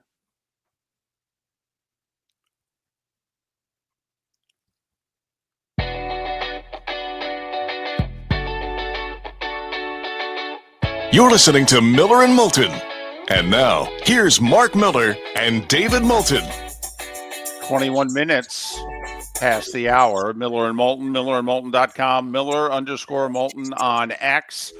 So, did we decide on our poll question? Oh, yeah, we did. You decided on it. You did a hell of a job. I liked that question a lot. Well, come on. You'll take 5 suggestions and mail in the rest of the week. Who are you kidding? No. I like this one. I think we can go with the coaching one for tomorrow. We're already done for Tuesday. I mean, one day this week we'll have something stupid enough to turn into a poll question, national whatever day. Today had nothing. It'd be National Popcorn Day or something. Yeah. Right. Okay. Exactly. So I like it. If you were Ryder Cup captain Keegan Bradley, ranked number 7 in the world and 9th in Ryder Cup standings, pick your, and I did a terrible job of phrasing this. Pick yourself for the Ryder Cup team as a captain's pick. Right now, early voting, 4 or 5 say yes, they would. Go to that Mark Miller, the David Moulton, Miller_Moulton on X to vote. My apologies for how badly I worded the question. Should have probably read it before I hit post. But by the way, I'm 5 days away from vacation, so I really don't care. There's no way of knowing this, but if Tommy Fleetwood did not choke yesterday and Keegan finished second by a stroke, would people still feel the same way about Keegan Bradley? Because he would not be ranked 7th in the world. He'd be ranked like, I don't know, 10th, 12th, and he'd be like 13th on the Ryder Cup points list. No, you're right. And, if it would have gone to a playoff and he lost because he, made a great, that was it was a wedge, but it was a terrific wedge. When you have the pressure on you, 135 yards, he hit it to 4 feet. That's a great shot. Yeah. And he knew it. He was staring that sucker down. As opposed to Tommy Fleetwood, who had a wedge and he hit it to 51 feet. Right. Right. Yeah. Mm-hmm. So, David, I have to offer up an apology to you. Excuse me? I have to do an on-air apology, which I'm going to do right now to you. What in the world is causing this? Well, you were not here on Friday, and I discussed this on Friday with Trent Bally, who filled in for you and did a great job. But you, on Thursday, on Wednesday, rather, because of rain or whatever the case may be, the Tigers had the doubleheader with the Pirates. They had the makeup game. And you claimed that Paul Skeens, the Pirates pitcher, should go to his manager and tell him he wants to start the first game so he can pitch against Skubal, the Tigers ace. Right. And I laughed at you. I mocked you, saying that there's no young pitcher that has the gravitas to tell his manager when he is going to pitch. It turns out, David, you were far closer to being right than I was. But it wasn't the manager that Skeens had to convince to start against Skubal. It was the pitcher for the Pirates who was scheduled to pitch the first game. Andrew Haney? They actually discussed it. And Haney has, I guess, more years and more experience, but Skeens asked him before the game, what game do you want to pitch? First one or second one? And he said to Skeens that I want to pitch the first one. I know when the game's going to be. It's easier for my warm-up and routine and getting ready, because even when you have a day-night doubleheader, the second game isn't necessarily going to start exactly when it's supposed to. Right. It was scheduled to start 4 hours after the first game starting, but you have no idea. You don't know how long the first game's going to last and to get in your routine. And he just said, I would rather keep things consistent with my routine and pitch the first game. And because he's the veteran, he can make that choice. And Skeens went, okay. Skubal, the same thing. Said that, there was talk of rain in the day and he didn't want to mess with when the second game was going to be. I'm pitching the first game. I'm more comfortable with my routine. But that was a lot closer to happening than I ever gave it credit for. So for that, David, I owe you an apology. And sure enough, Skubal pitches the first game and the Tigers destroy Haney and the Pirates. And Skeens pitches the second game, in which he was going up against that vaunted number 2 man in the Tigers rotation, undecided. And they destroyed undecided, and the Pirates won the second game. So time now for the coolest thing I've seen today, brought to you by Air Advantage. Go online, myairadvantage.com, myairadvantage.com, or call today at 239-433-4635. That's 433-4635. 18 months, no interest, no payments available. We go back to Saturday. Anytime something like this happens, it makes me smile, because I like when players have to suffer a little bit and then do something great. Cincinnati taking on the Cardinals, and there was a heat warning, 92-degree temperatures, 96 degrees with humidity, or at the end of the game. With humidity, it felt like it was 106 degrees on the field. And Ellie De La Cruz, one of the sensations in the game, couldn't handle the heat. Well, kind of, because he puked all over the field because he was suffering from heat exhaustion. But he stayed in the game, telling Francona he could play. And then after throwing up in the infield, hit a 3-run, 435-foot home run later in the game.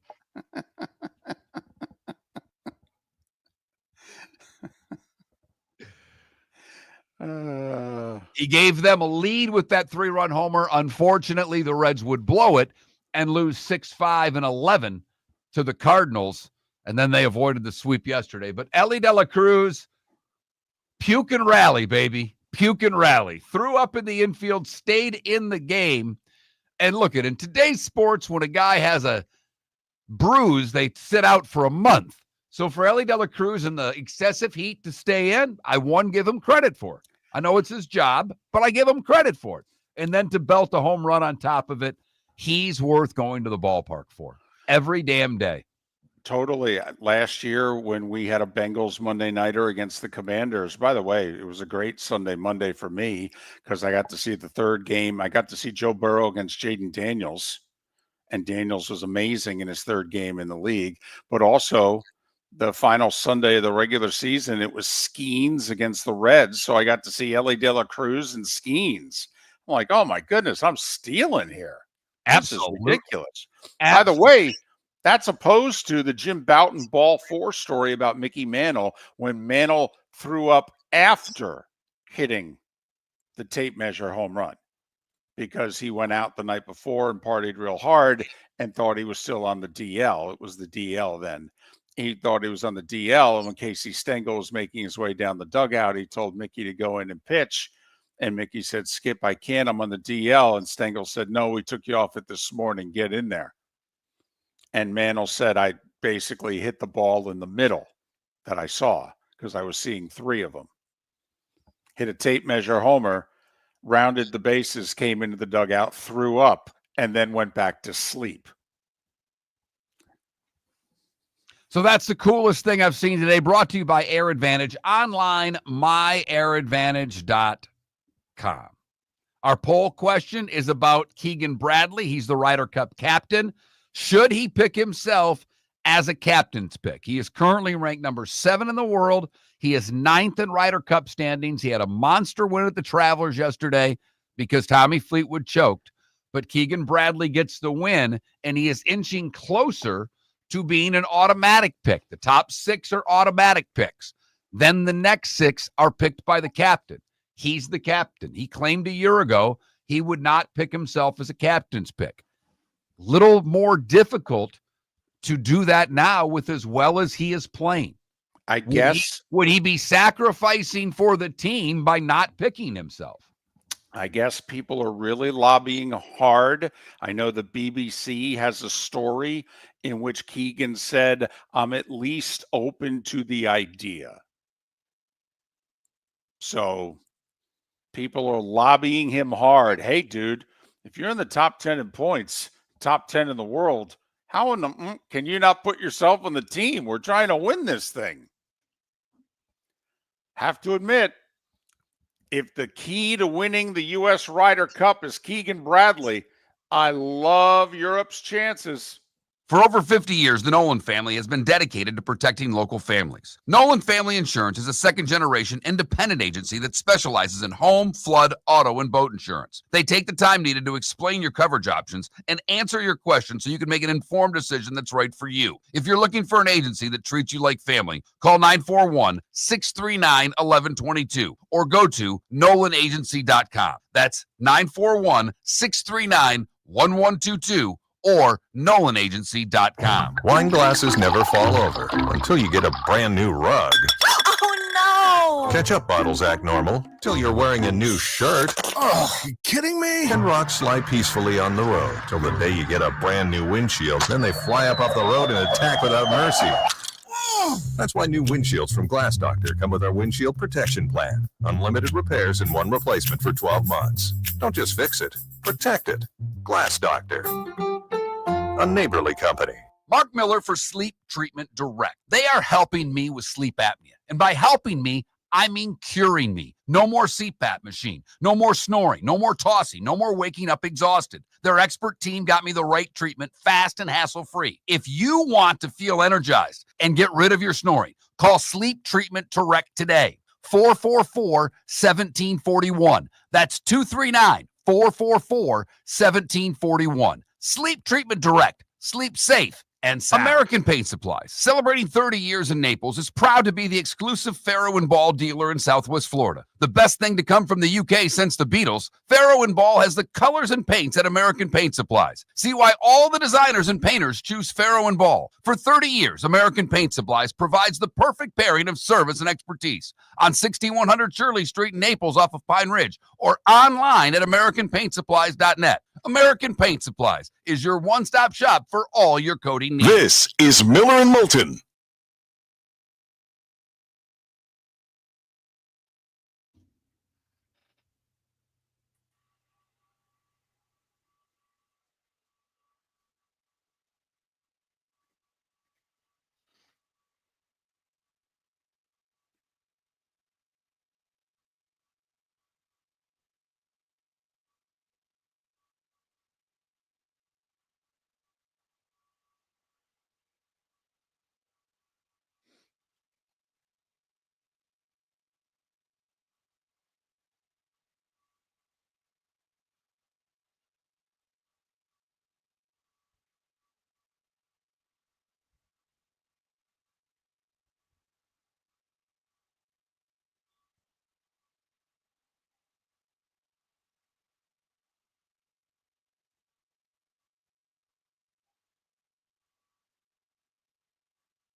Well, DC, it used to only be 2 captain's picks.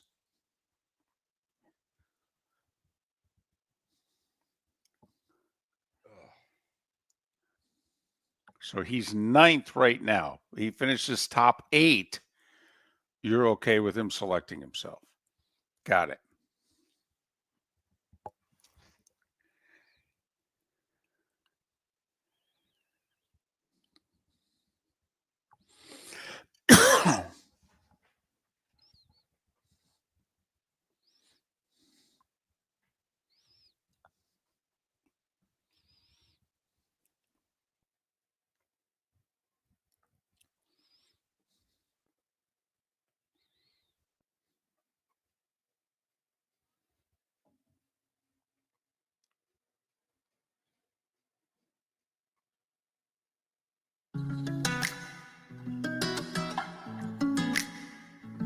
Welcome back to Miller and Moulton. Text the guys what's in your mind at 21,000. That's 21000. And now, here's David Moulton. 22 minutes till the top of the hour. Aleandro Solano, 1 hour from now. The Heat finished second, apparently, in the Kevin Durant trade sweepstakes. Where do the Heat go from here? Or are the Heat going to have to do something that, well, they haven't done in over 20 years? That's if you argue they've done it at all under Pat Riley, which is rebuild. You could argue in the early 2000s, in between Alonzo Mourning and D. Wade's eras, that the Heat rebuilt, Lamar Odom, Wade, Caron Butler, put a nice little team together, then used some of those pieces to acquire Shaq. And we all know what's happened in the last 20 years. But anyway, Aleandro Solano to join us an hour from now. And while David's going to talk to him about the Heat, I'm going to talk to him about the parade. and being there when they won the cup. And all, we haven't talked to him since they've won the Stanley Cup. And obviously he's a part of that too. So lots to talk with Aleandro about coming up. I want to talk about the Rays sale for a second. All right. So, Mark, how important is cash to you? If you own the Rays and you were selling the Rays and one guy's offering $1.7 billion, but it's financed, and there's another guy that's offering at least $1.5 billion, all cash. Look it. This isn't a real estate deal on a $400,000 home in which you have a cash buyer and a first-time buyer who's got to go through the loan process. I guess maybe I'm ignorant, but when we're talking about someone getting $1.7 billion and having to finance that, I would think that it's a safe bet I'm going to get my money. Because if that person defaults on the loan, it doesn't make a damn bit of difference to me. When we sign the paperwork and they give me the $1.7 billion, I still have $1.7 billion. I don't have to pay back their defaults. So to me, with something this big, and look to my billionaire friends who are listening, the text line's 21,000. Miller is the keyword. If you've not texted in a while, help me out here. If you're a millionaire, if you've done these big deals, if this is something that would make a difference, I would love to hear from you. I do sell real estate. I've dealt with cash buyers and I've dealt with financing. A cash buyer is important to a lot of people when it comes to a home, when you're selling a home. I get it. It's hard for me to wrap my arms around $1.7 billion. But I would believe if you can get a loan for that kind of money, that I'm still getting my cash. Okay. Well, that's the first part. The reason I mention this is that, listen, the Rays last week announced that they are in, quote, exclusive discussions, unquote, with the one particular buyer entity that is now being fronted by Jacksonville real estate developer Patrick Zalupski. And reportedly, the bid is $1.7 billion. But remember, this is Stu Sternberg we're talking about. Mark, do we know anyone publicly in the last 20 years who has been able to back out of more deals than Stu Sternberg? David, he makes soap opera characters look more committed to their relationships than he is in having a relationship with anybody who's wanting to do anything for or about the Rays. Okay. So while they're in an exclusive negotiating period, that does not guarantee that they are going to finalize said sale, even though apparently JP and JP Peterson was on our show talking about it late last week, saying this is the group that Major League Baseball wants to own the Rays going forward. Okay. Tripp Miller is based out of Memphis. He's a hedge fund founder. He was also negotiating with Stu Sternberg until Stu announced last week he's entered into exclusive discussions with the Zalupski Group. Miller was interviewed by The Athletic, in which he said, well, first off, 2 years ago, I offered him $1.85 billion for the team. So why didn't he take my offer 2 years ago? Secondly, last week I offered him $1.5 billion in cash. Right now, done. And so what Miller said, by the way, I'm willing to up my offer. Now remember, you're Stu Sternberg here. You're looking out for yourself. This Miller guy, Tripp Miller, based out of Memphis, is not moving the team to Memphis. He's not moving it to Nashville.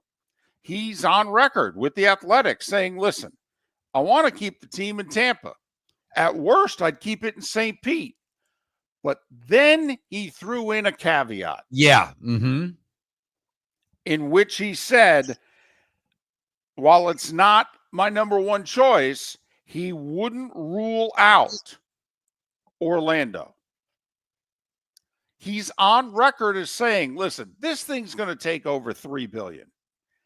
Because if I purchase the team for 1.5 or 1.7 or 1.85, I'm going to have to throw in another 1.5 to build the stadium. He goes, this is a $3 to $3.5 billion investment. And he's trying to say that the Zalupski Group doesn't have the money yet. I mean, he does point out, quite frankly, that he said, I do know they are still out there raising money.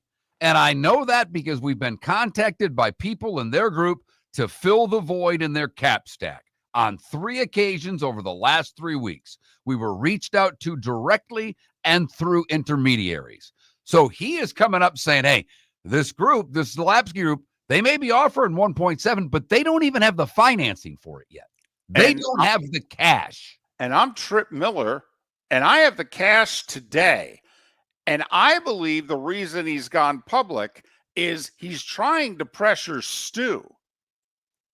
He's trying to pressure Stu and say, listen, I don't know how long this exclusive negotiation period is that you have with these guys, but let it expire. And I'll pay you more in cash. So I find that interesting. You know, have no idea. Obviously, Major League Baseball's refused comment. The Rays have refused comment. The Zalupski Group has refused comment. I mean, if you're them, you're not going to comment about any of this stuff. Okay? Some of Tripp Miller's people, okay, aren't commenting. There's an NDA involved. But when I found, remember, this is Stu Sternberg. Nobody can back out of a deal like Stu Sternberg. Nobody. And yes, he's going to sell the team. Major League Baseball has totally put the screws to him. He knows he's got to get out by the end of next year for various reasons, the biggest of which is the revenue sharing is done. We ain't giving you any more in the new deal, so you better unload this team now. But Mark, how would you feel if you were Patrick Zalupski? You don't have the money yet, and you're in an exclusive discussions, unquote, phase with Stu Sternberg, and there's a guy out there who's got the money in cash and who wants the team. No, this screams Sternberg skimming his way out of another deal to go do a deal with Dick Miller. And let's get frank here, because the one thing that people don't understand, particularly from the North, and I didn't understand this either. I'll explain it to all you that don't know. Anytime you see a Trip whatever, he's the third. It's a Southern thing. His name is Richard A. Miller III. His family chose very wisely, so he didn't have to be Dick Miller his whole life. He's Trip Miller. Just for the record. But So Dick has the money. Right. Cash. So he Right. said. Yeah. And he's on record again saying, listen, I'll up my offer, whatever. But he did say that, he did basically say he thinks that Sternberg could be hoping to leverage the competing offers into a bidding war. Right. No blank. He says we are fully funded and frankly overfunded. But we are not going to overpay for the club, in our opinion. So it does bear worth watching, because as David pointed out, nobody on this planet, certainly not in professional sports, can weasel out of a deal quite the way that Stu Sternberg has. It is a close one between Stu Sternberg and the owner of the A's. Okay, but Stu has wheedled his way out of official deals, stuff that was in fact put on paper. Hell, in one case, there were even signatures. And the A's owner, at least with Oakland and what have you, we don't really know if stuff was ever officially offered, etc. So I think Stu's the winner. I think the A's owner is a close second. But I found this interesting, because if you're Stu, also, don't you think you're a little angry at Major League Baseball? They're strong-arming me here to do something that maybe I don't want to do. So is there one final way that you could stick it to Major League Baseball, is to let the Zalupski offer come and go and then take the cash offer from Trip Miller? Because Trip has said all the right things. The only thing that Major League Baseball deep down really wants, they want to keep the team in Florida. They don't want to keep it in Tampa. They don't want it to go to Orlando because it looks bad. Right. That at the end of the day is Manfred trying to save face. He's already had the Oakland franchise relocate, and they're in Sacramento before they go to Vegas, if that ever gets done. He does not want to claim failure in the Tampa market. Going from St. Pete back to Tampa, that's one thing. Going to Orlando looks as if the Tampa market failed, and they don't want that look. And Trip Miller has said, I ain't moving the team.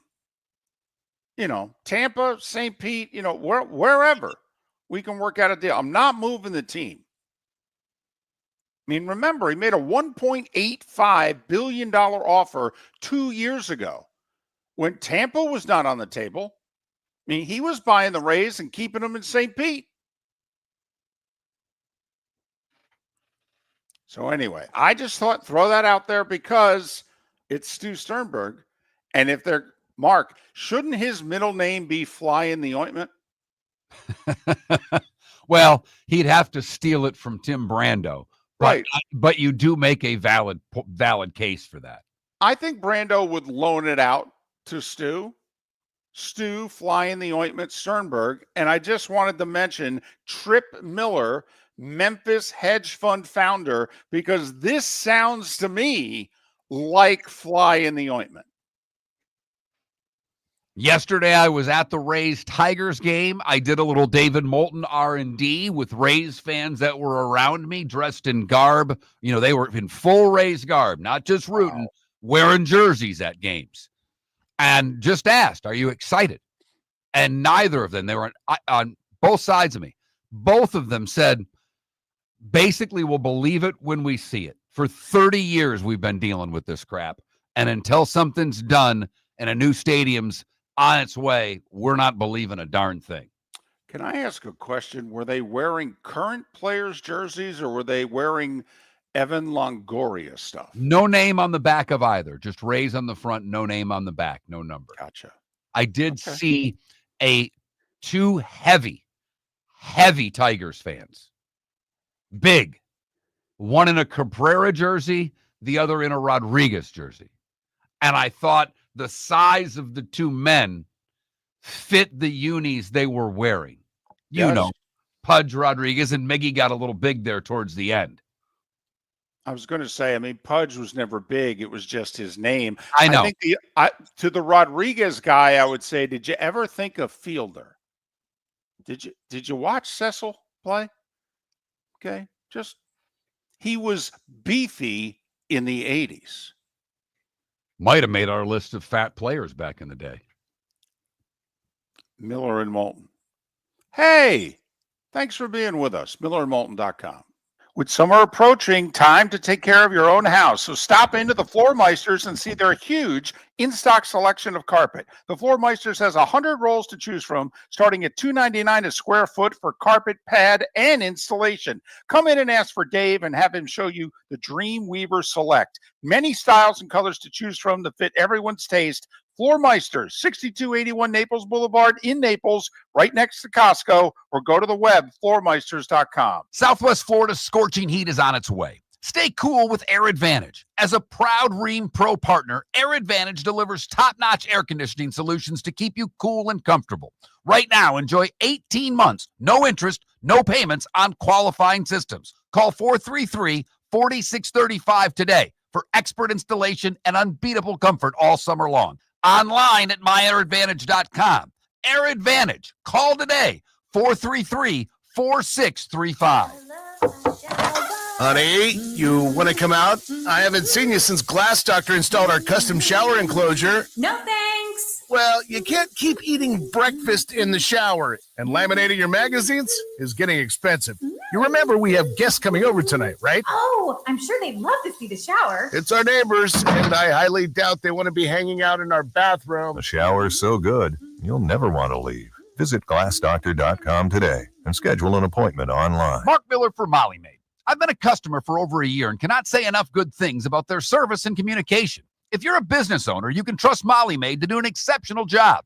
Their expert team delivers tailored cleaning for whatever your needs, ensuring a pristine environment for clients and staff. Visit mollymaid.com/FT-Myers or call 239-418-0052. Molly Maid makes my home shine, and it will make your home or business shine too. Defining a new era in men's health. Get stronger and healthier at Game Day Men's Health. With our in-house laboratory, get in, get treated, and get back to your passion and purpose. Call 239-427-3441 for our Bonita Springs or Naples location to set up your free testosterone test and consultation. Mention Miller Moulton Radio Show for a 10% discount on your service. Start living your best with Game Day Men's Health, Bonita Springs and Naples. Call 239-427-3441 today. For over 50 years, the Nolan family has been dedicated to protecting local families. Nolan Family Insurance is a second-generation independent agency that specializes in home, flood, auto, and boat insurance. They take the time needed to explain your coverage options and answer your questions so you can make an informed decision that's right for you. If you're looking for an agency that treats you like family, call 941-639-1122 or go to NolanAgency.com. That's 941-639-1122 or NolanAgency.com. This is Miller and Moulton.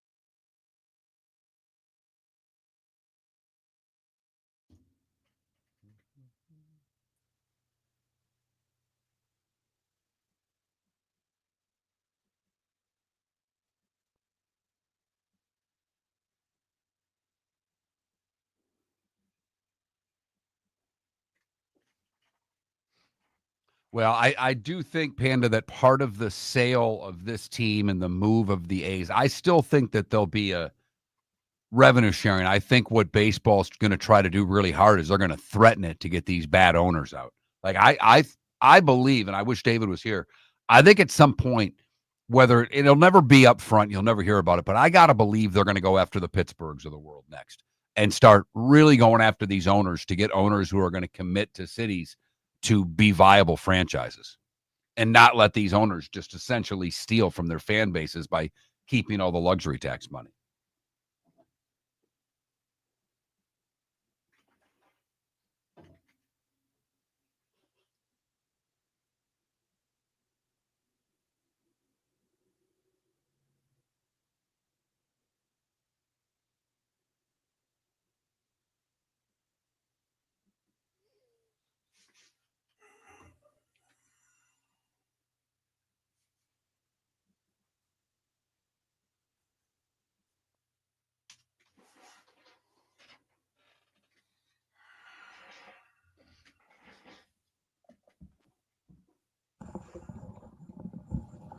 Yeah, I agree.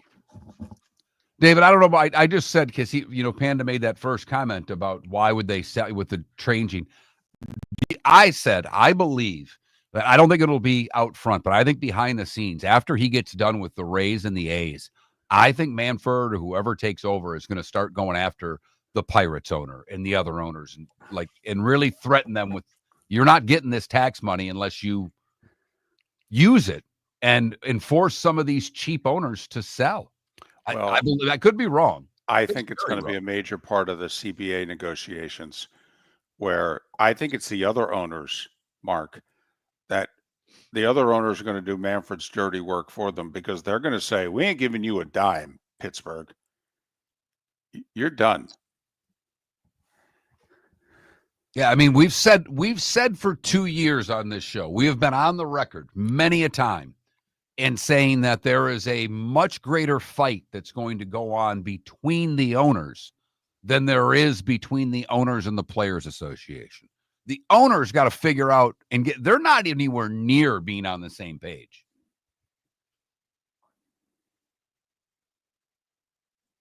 Manfred wants the owners to give him their broadcast rights. He can't get that done.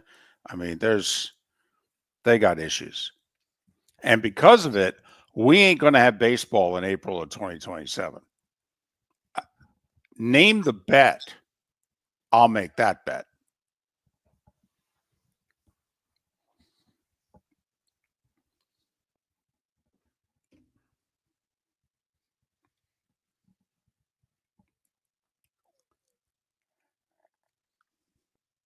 Is it Friday yet?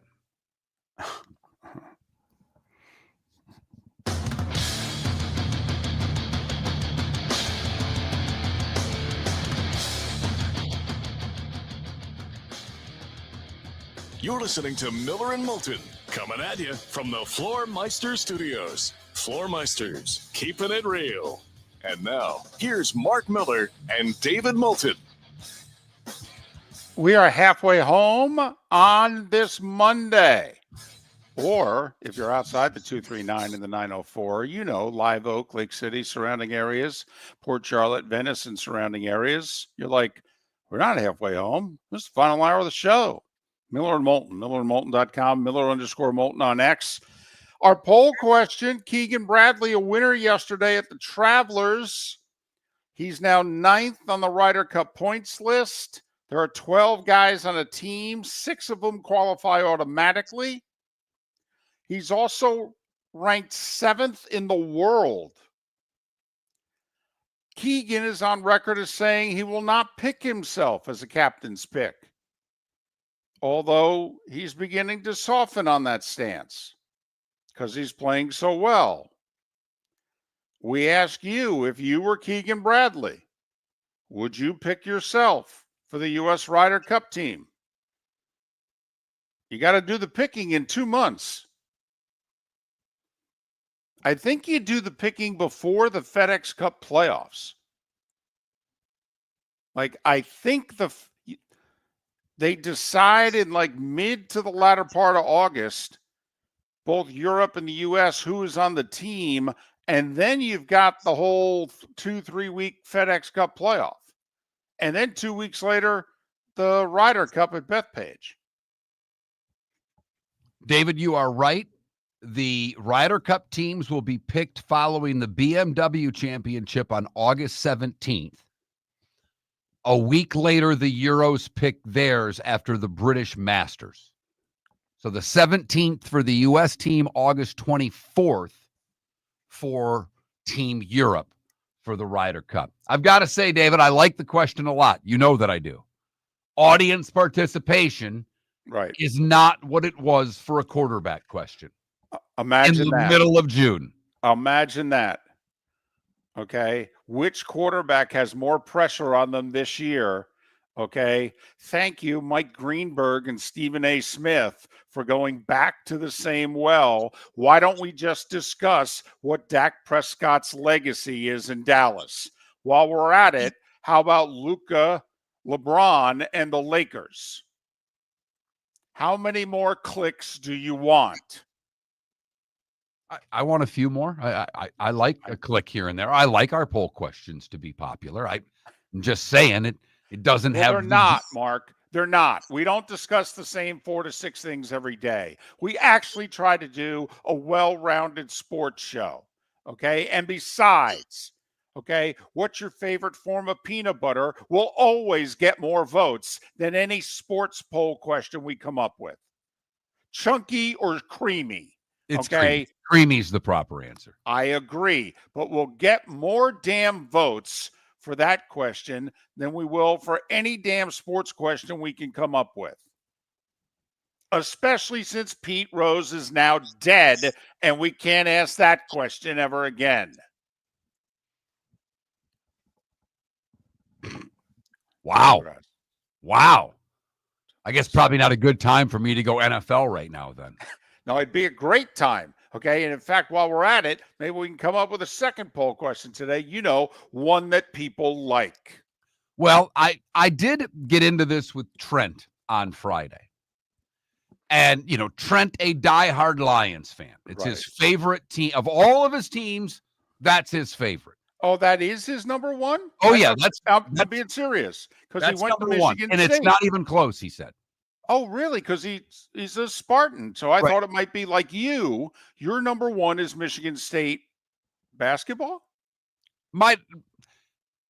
It's close. It's like it's Michigan State, period, and then the Red Wings Tigers. I'm really close because my first love was the Tigers.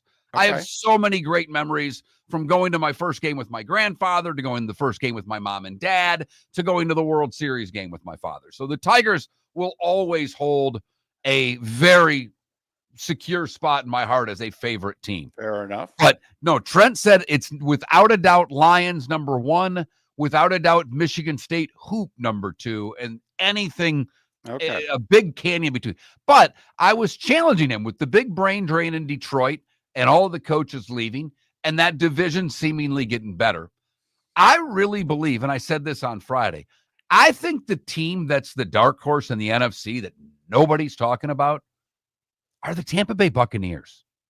And I guess yesterday, parking at Ray J for the Tigers-Rays game and, you know, seeing the stadium throughout the game where our seats were and then driving past the stadium, it got me thinking about it more. I think this team is set up to be a dark horse 1 seed, first and foremost, but they could easily end up with the 2. Everybody's talking about the Rams and the Packers and the Lions and what are the Bears going to be like. And I mean, it seems to be nobody brings up the Tampa Bay Bucks. Nobody. Wow. You think the Bucks, I mean, Mark, they've gone like what? From 8 to 9 to 10 wins? I mean, you know, we're not talking 12, 13, 14, 15 wins here. We're talking playing in the NFC South and mustering 9 or 10 wins a year the last couple of years. Yes.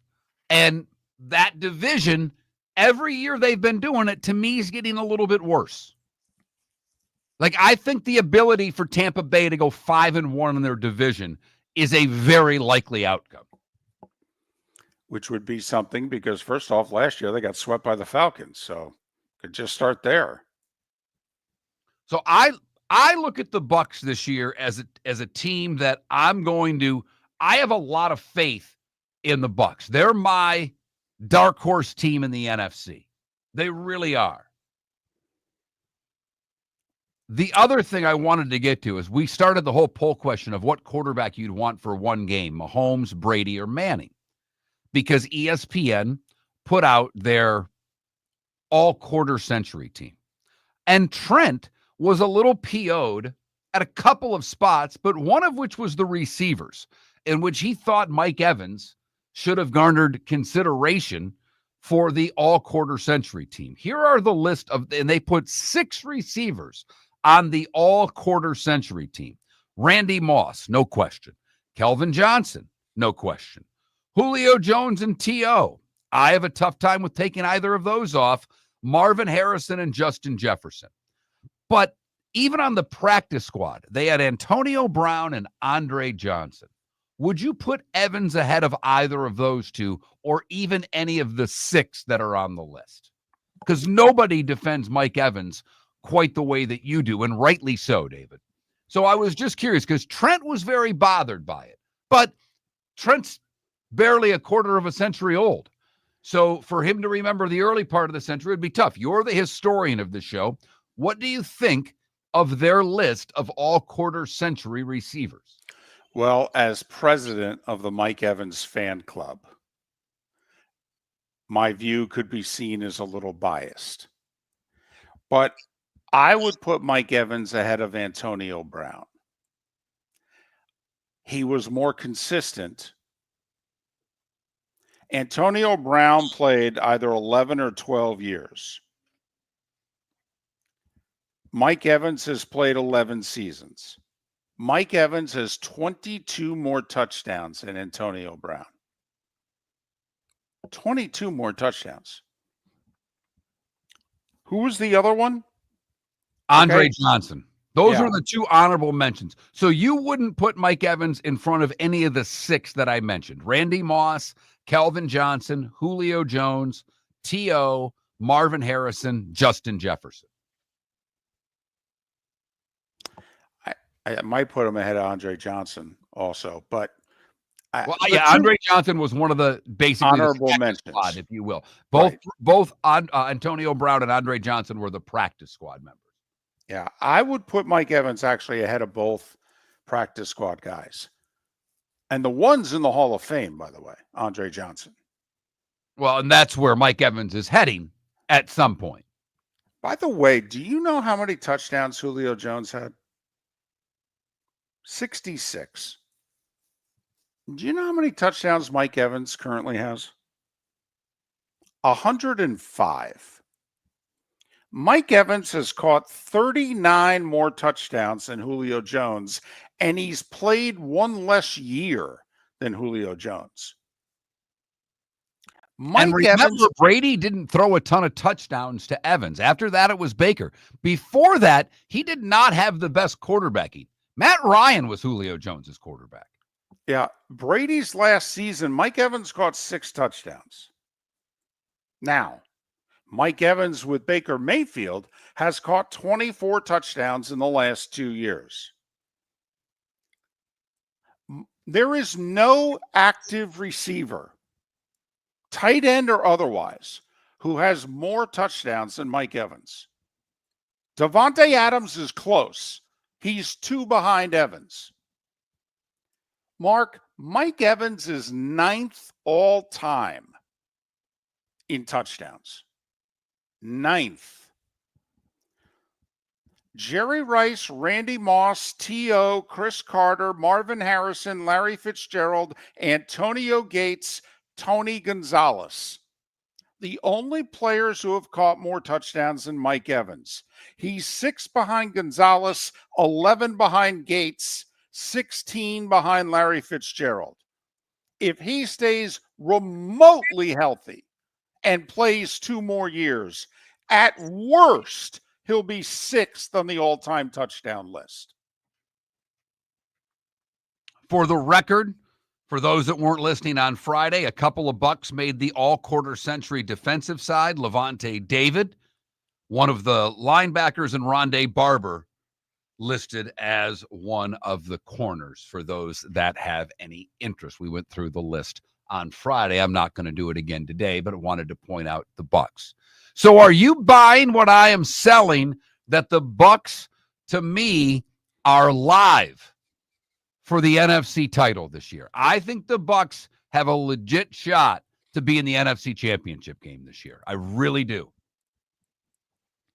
Without getting into the schedules, just looking at rosters, divisions, and where you're going to be positioned in the postseason.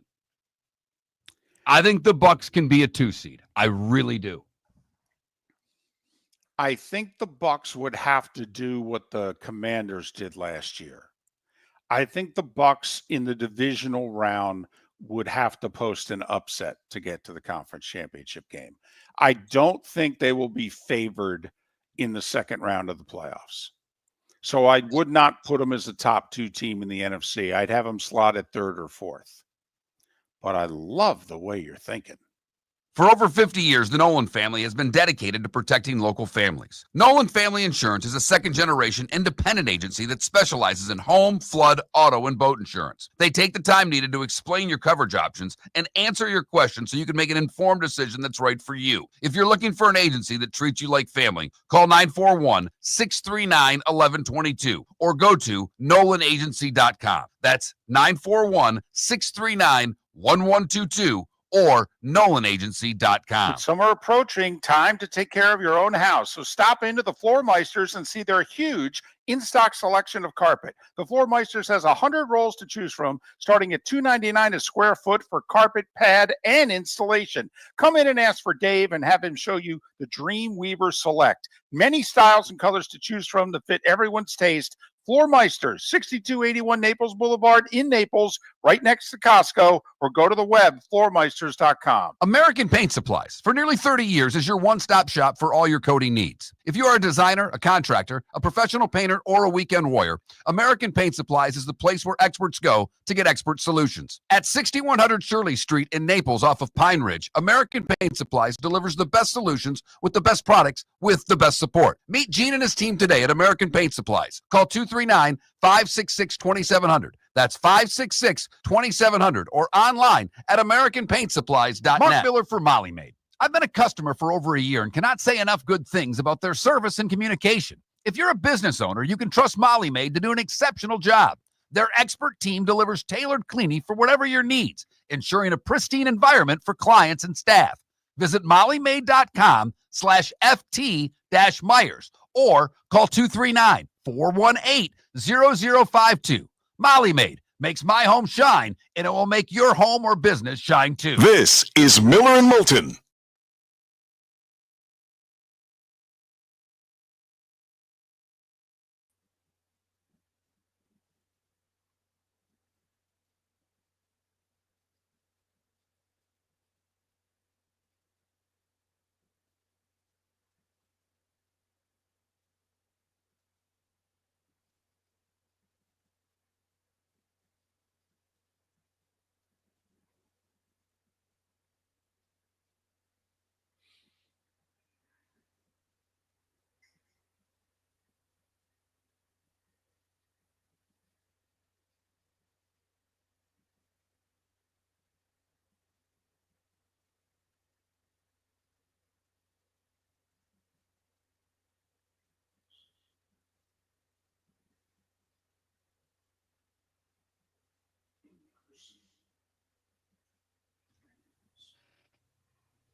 It might be the Broncos.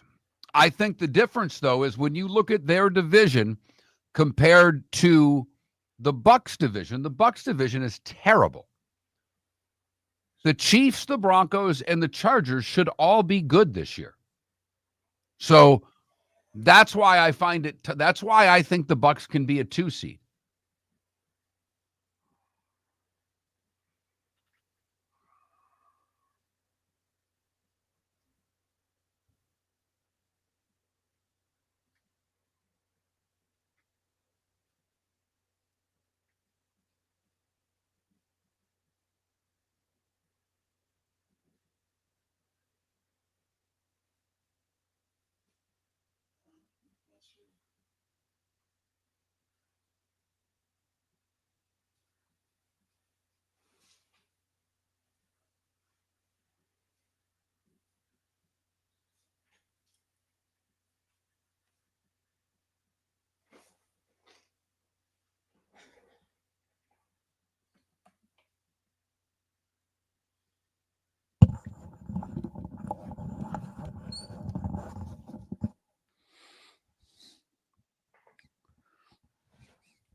You're listening to Miller and Moulton. And now, here's Mark Miller and David Moulton. 21 minutes past the hour. Miller and Moulton, millerandmoulton.com, Miller_Moulton on X. Thanks so much for being with us. Hats off to the Thunder. Although I think we all, first off, we don't want to see anybody get hurt, period. So we all would have liked to have seen Tyrese Halliburton stay healthy. But I think we all would have liked to have seen Tyrese Halliburton stay healthy just to see how Game 7 would have turned out. But Halliburton blew out his Achilles late first quarter. And despite a game effort, the Thunder, with a big third quarter, won 103-91 to win their first title. And the thought is that get ready for the next super team. And America may be bored to death, but get ready for the next super team. And its name is the Oklahoma City Thunder. Average age, what, just a little over 26 or just a little under 26 or whatever it was. I mean, this is only the Blazers win in the 70s had a younger average age, I believe, than this Thunder team. So historic in that regard. And as we've talked about, they have got a boatload of number one picks.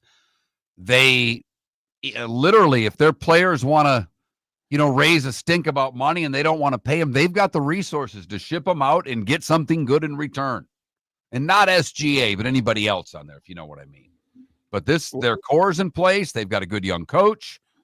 And the biggest thing to me, it was a little anticlimactic last night after Tyrese Halliburton gets injured and blows out his Achilles. It took me a while to get back into the game, if you know what I mean.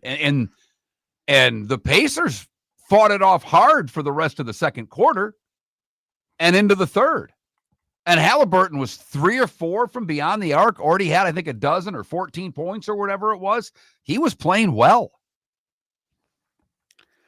I'm glad you mentioned their coach because, do I think he was the best coach in the series? No, I think Rick Carlisle's a better coach.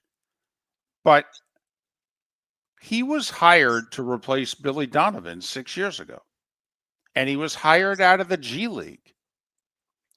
And when he was hired, he was told by the general manager, we're going to take this thing to the bottom, just so you know.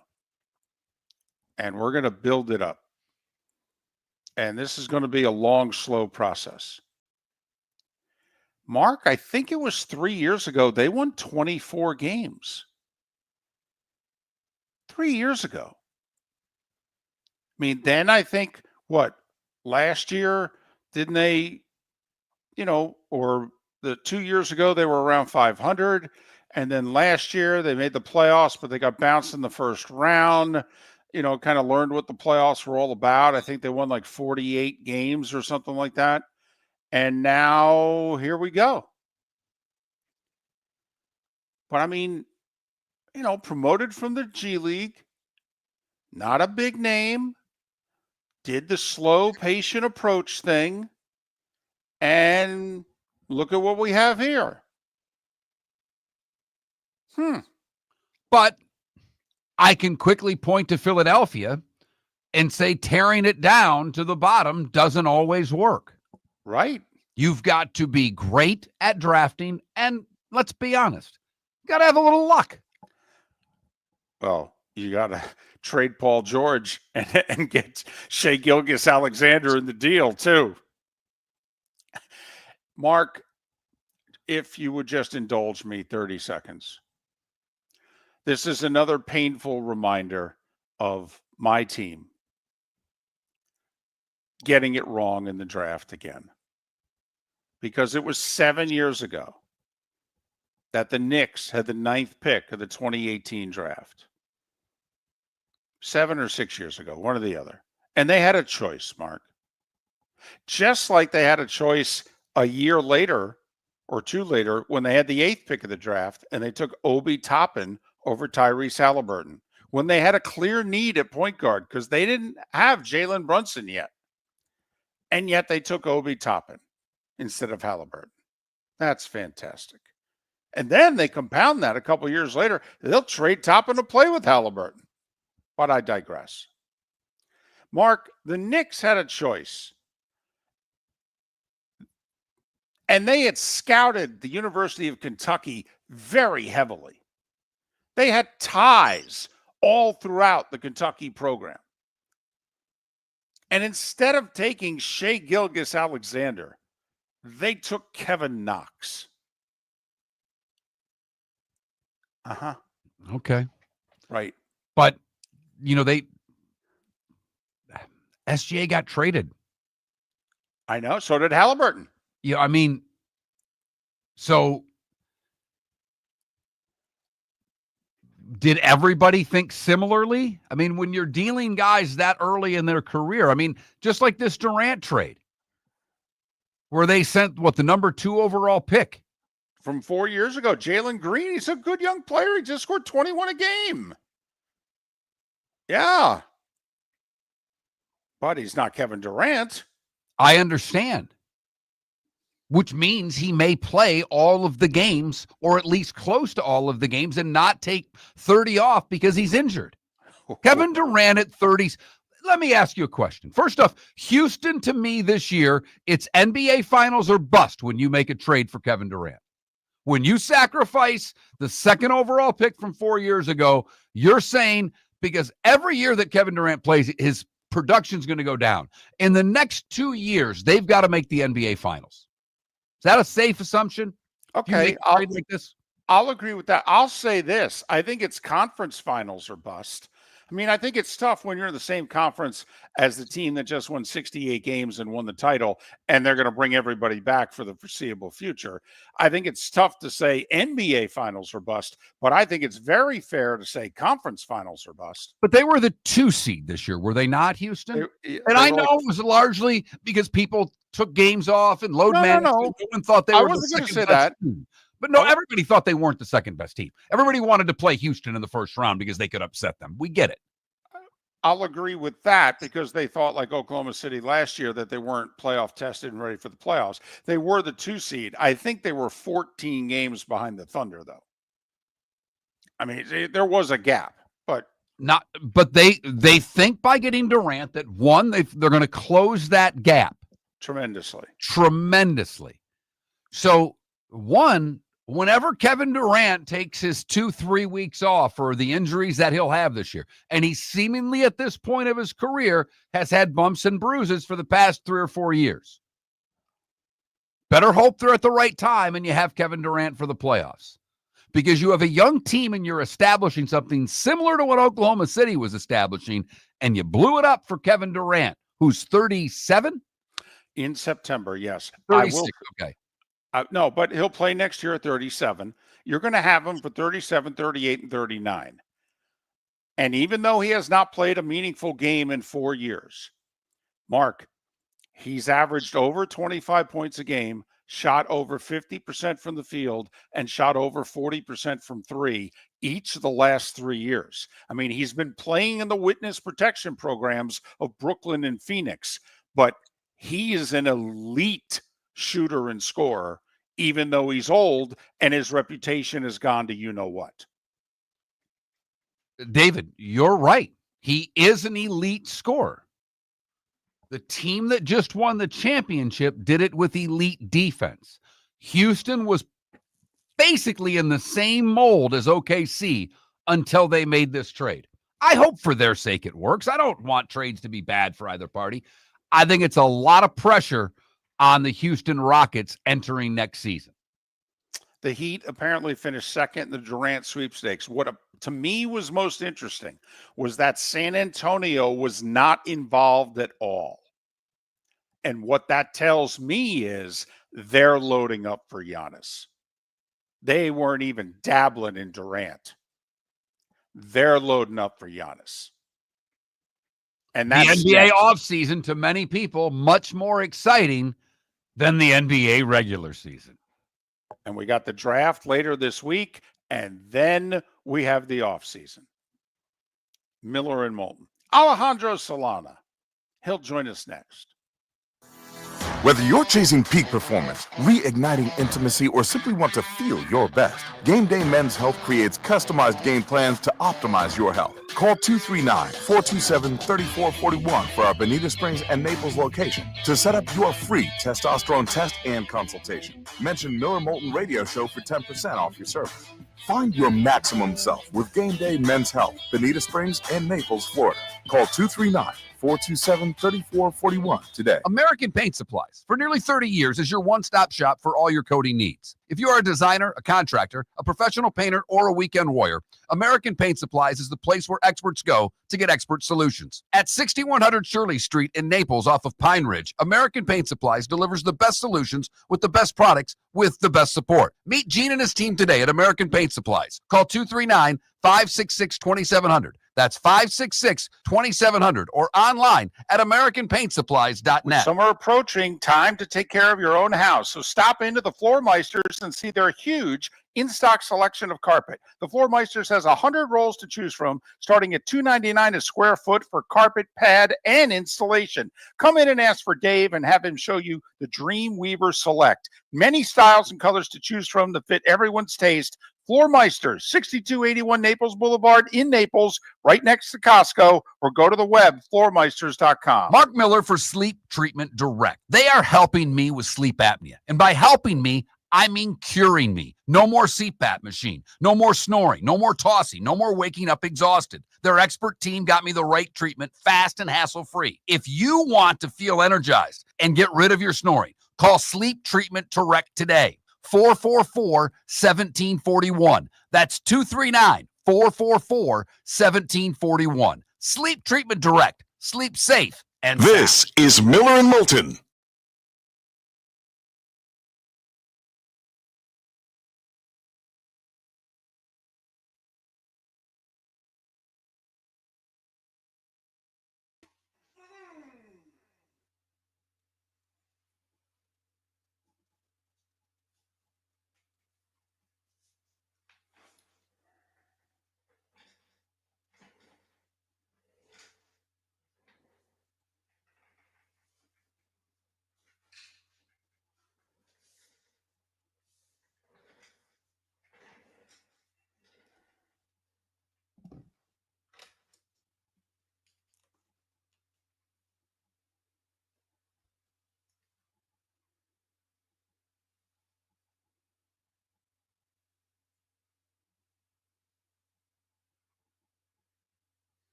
So,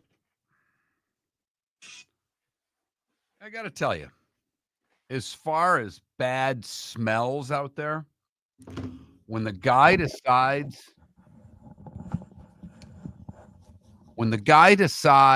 to throw a leak in the in the bathroom in the office on Friday or Saturday and not flush it, Oh, There's no No. smell than a 2-day-old. I'd rather walk into a 2-day-old number 2. I know what that smells like. It's going to smell the same. But that was awful. Awful. Wow.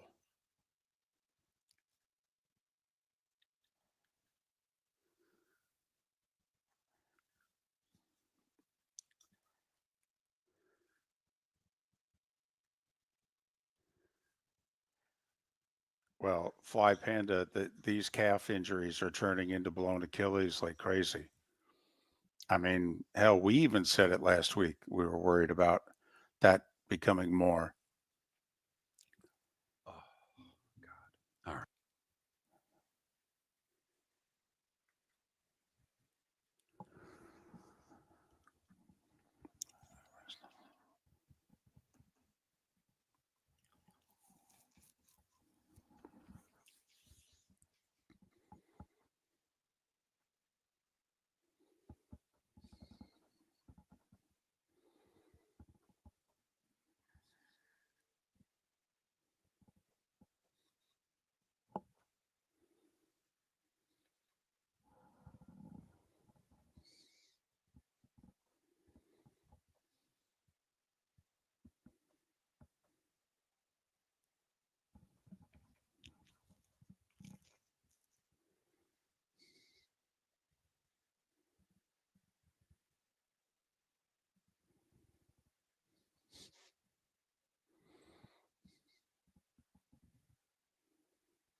You're listening to Miller and Moulton. And now, here's Mark Miller and David Moulton. 22 minutes until the top of the hour. Miller and Moulton, millerandmoulton.com, Miller_Moulton on X. Our poll question. So if you're Keegan Bradley, Ryder Cup captain, you said you would not pick yourself to the team unless you automatically qualified in the top 6. Well, you're 9th in points and 7th in the world golf rankings. You sure you're not going to pick yourself? What would you do if you were Keegan Bradley?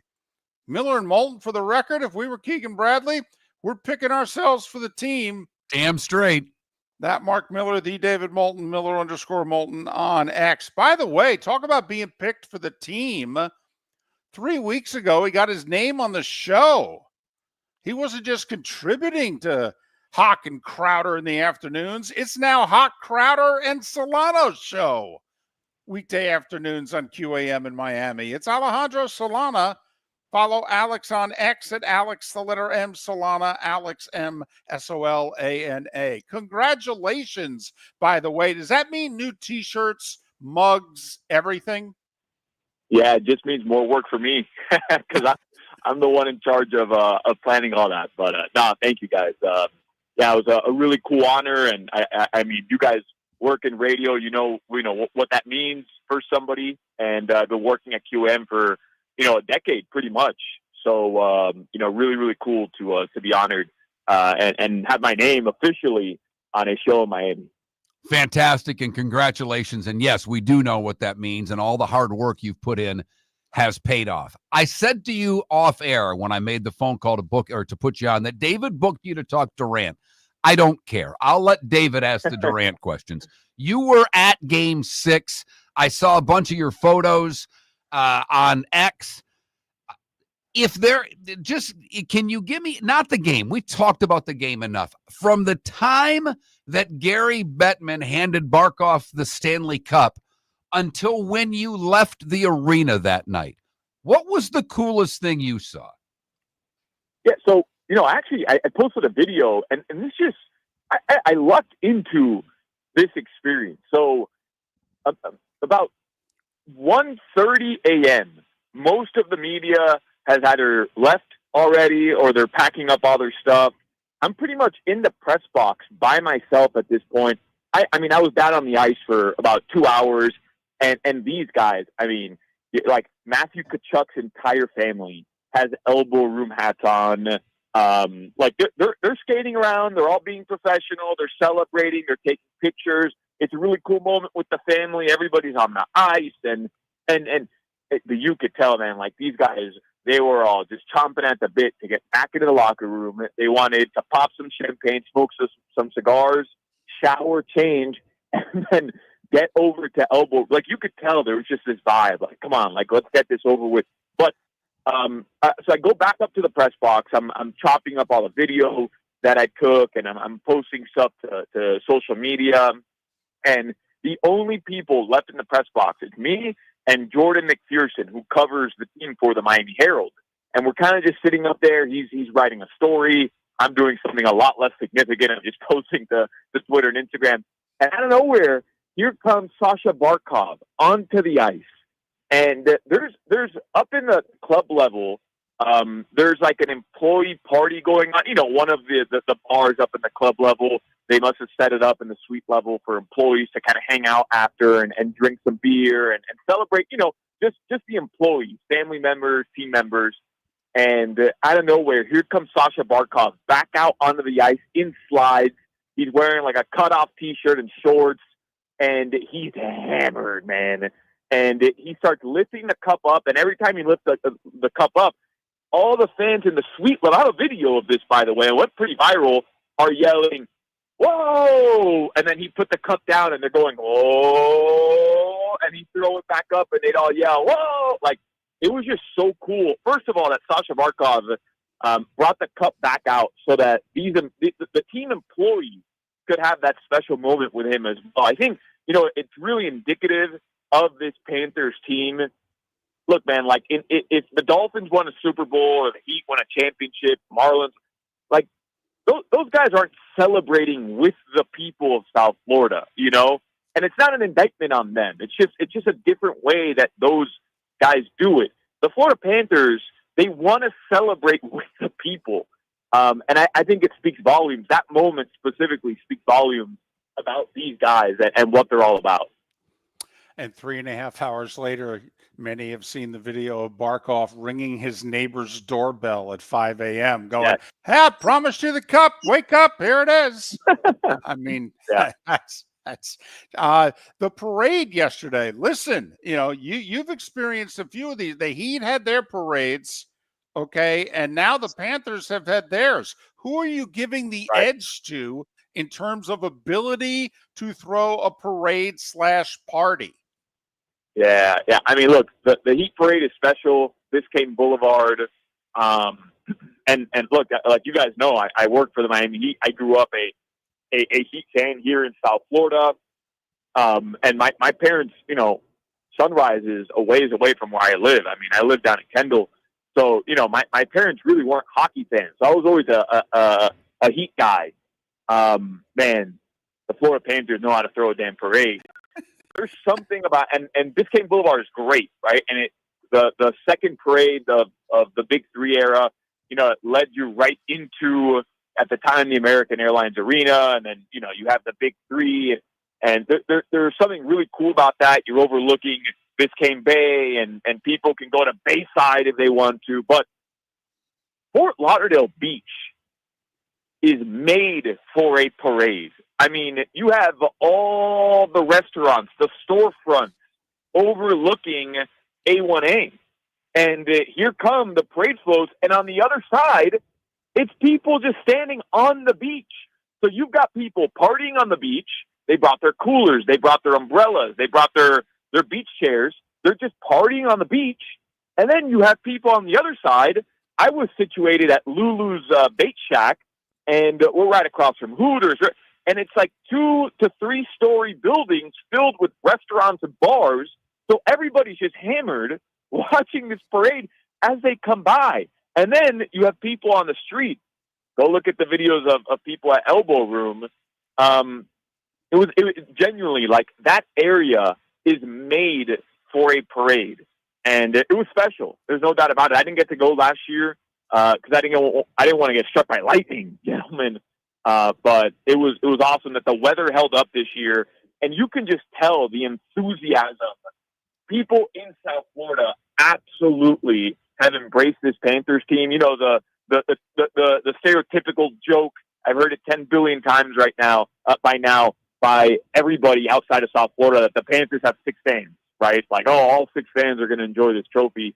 Man, I'm telling you, I don't know how many people officially were there yesterday, but I showed up. I rented a hotel in downtown Fort Lauderdale. I walked over at around 7 a.m. just to make sure I was there early. I didn't want to miss any of the vibes. It was electric from around 8:30 to 9 a.m. 3 hours before the parade. There were thousands of people throughout the entire parade route. And then, at the very end, when they set up at the stage, I mean, I was looking at some videos and some pictures, drone footage. I mean, it looks like hundreds of thousands of people. And I just imagine, Elbow Room could pretty much close for the next year if they want to. They've made as much money as they need for an entire year because the scenes out of there, obviously the day after the parade, pretty much since Game 6 last Tuesday, that place has been ground zero for just, let's get hammered. Let's go have a beer with the Florida Panthers. All right, they've got some decisions to make with free agency. Bennett says he's coming back. Ekblad kind of sounds like, Marchand spent a little on both sides. But I will say this much. A few years ago when the Capitals won the Stanley Cup, it was the summer of Ovechkin. We saw Ovechkin in the fountains with the cup. We saw Ovechkin everywhere. Is it going to be the summer of Brad Marchand? Because it certainly looks in the early going as if there is a leader in the clubhouse from a party standpoint. Marchand is that leader. Yeah, I mean, it sounds more like Ekblad is that leader right now, just based on, you guys saw the footage at 11, where it almost sounded like a goodbye speech that he was giving at a club, right? Like, this is supposed to be a time of celebration, and it almost just sounded like a goodbye speech. Marchand yesterday was spotted saying 4 more years. He had let's do it again, and he has 4 up. So I don't know. I think he's under the impression that Bill Zito is going to figure out a way to make this happen.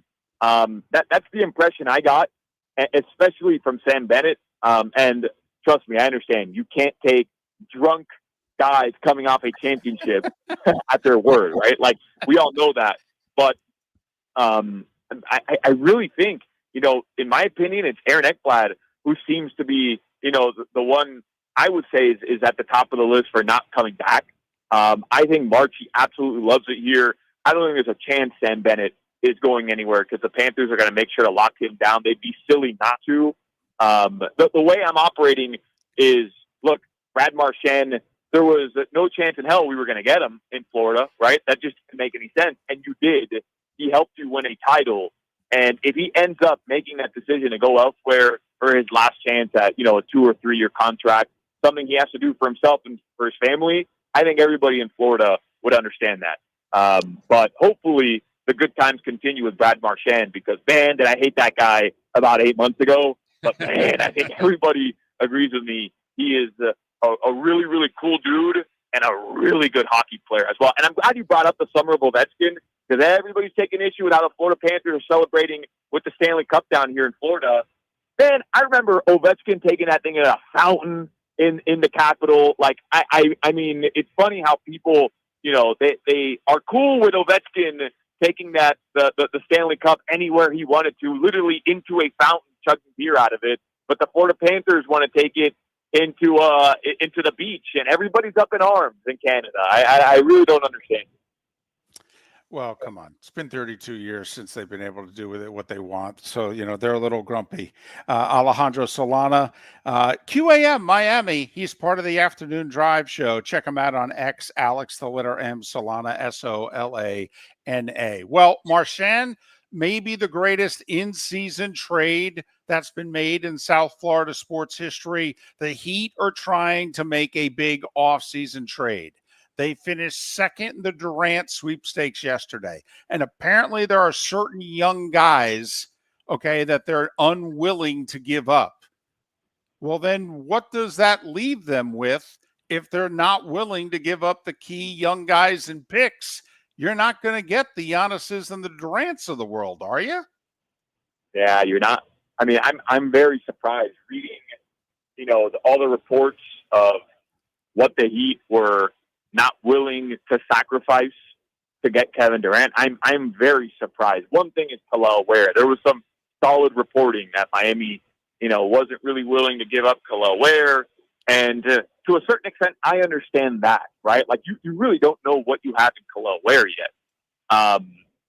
But, man, it seems like they didn't want to give up anybody. I mean, Andrew Wiggins, Terry Rozier, this is what was reported last night by ESPN. Andrew Wiggins, Terry Rozier, the 20th overall pick in Wednesday's draft. And then, 2 bench players is what was written. And it seems like that was going to be Jaime Jaquez Jr. and Haywood Highsmith. And look, I mean, I don't blame the Phoenix Suns for not taking that hole, right? I mean, you think about what the Houston Rockets sent over, and I don't know if Jalen Green is going to end up being a superstar or not, but I mean, that's a lot better than anything the Miami Heat were sending over, including, at least a number 1 overall, a first-round draft pick and all the second-round picks. Like, I mean, the Heat could have given up more draft capital. They could have traded this upcoming first-round pick plus, at the very minimum, 1 more unprotected first-round pick. And even if, the deal was just kind of done, handshake agreement, and it couldn't take place until July 8th, 3 first-round picks, the 2032 first-round pick could have opened up as well. Miami would have selected somebody Phoenix wanted in this upcoming draft. They weren't willing to do any of that. So to me, it's pretty clear what happened here. Miami did not want to pay a 37 and 38-year-old Kevin Durant $110 million over the next 2 years. And they didn't want to give up Niko Jovic. They didn't want to give up Khalil Ware. And that means, as much as we were all kind of saying, well, Kevin Durant is the move, Kevin Durant is the move, I don't think they thought a move for Kevin Durant would put them in the conversation for title contender. Because I think if they did, they would have been more flexible in what they're willing to give up. Ultimately, they didn't. So the way I look at it is Pat Riley, Andy Ellisberger, Eric Spoelstra, all those guys, Nick Harrison to make the decisions. They wanted Kevin Durant, but they had their own price. They weren't going to nudge. They weren't going to send over more. They didn't think Kevin Durant, Tyler Hero, and Bam Adebayo, those 3, put them in the conversation of title contender. Alejandro Solana, he's now part of the Afternoon Drive Show on 560 QAM in Miami. Follow him on X at Alex, the letter M, Solana, Solana. Alex, congratulations on the promotion. Well earned. Enjoy your summer. We'll talk again soon. Alejandro Solana, kind enough to join us once again here on Miller and Moulton. Southwest Florida's scorching heat is on its way. Stay cool with Air Advantage. As a proud Rheem Pro partner, Air Advantage delivers top-notch air conditioning solutions to keep you cool and comfortable. Right now, enjoy 18 months, no interest, no payments on qualifying systems. Call 433-4635 today for expert installation and unbeatable comfort all summer long. Online at myairadvantage.com. Air Advantage. Call today, 433-4635. Wine glasses never fall over until you get a brand new rug. Oh, no! Ketchup bottles act normal till you're wearing a new shirt. Oh, you kidding me? And rocks slide peacefully on the road till the day you get a brand new windshield. Then they fly up off the road and attack without mercy. That's why new windshields from Glass Doctor come with our windshield protection plan. Unlimited repairs and 1 replacement for 12 months. Don't just fix it, protect it. Glass Doctor, a neighborly company. American Paint Supplies, for nearly 30 years, is your one-stop shop for all your coating needs. If you are a designer, a contractor, a professional painter, or a weekend warrior, American Paint Supplies is the place where experts go to get expert solutions. At 6100 Shirley Street in Naples off of Pine Ridge, American Paint Supplies delivers the best solutions with the best products with the best support. Meet Gene and his team today at American Paint Supplies. Call 239-566-2700. That's 566-2700 or online at AmericanPaintSupplies.net. Summer approaching, time to take care of your own house. So stop into the Floor Meisters and see their huge in-stock selection of carpet. The Floor Meisters has 100 rolls to choose from, starting at $2.99 a square foot for carpet, pad, and installation. Come in and ask for Dave and have him show you the Dream Weaver Select. Many styles and colors to choose from to fit everyone's taste. Floor Meisters, 6281 Naples Boulevard in Naples, right next to Costco, or go to the web, floormeisters.com. Mark Miller for Molly Maid. I've been a customer for over a year and cannot say enough good things about their service and communication. If you're a business owner, you can trust Molly Maid to do an exceptional job. Their expert team delivers tailored cleaning for whatever your needs, ensuring a pristine environment for clients and staff. Visit mollymaid.com/FT-Myers or call 239-418-0052. Molly Maid makes my home shine, and it will make your home or business shine too. Miller and Moulton would like to thank the sponsors that, quite frankly, saved the show in 2024. Whether it was Floor Meisters, American Paint Supplies, Glass Doctor, Molly Maid, Cigar Bar, Sleep Treatment Direct, the Diamond District, and even the Cape Coral Police Department, thank you. We're hopeful of a great 2025, still needing sponsors, so reach out to Miller and Moulton via X at that Mark Miller or the David Moulton, or text us at 21,000. But Miller and Moulton says thank you to our sponsors and to you, our loyal listeners. This is Miller and Moulton.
A favorite popsicle flavor poll question.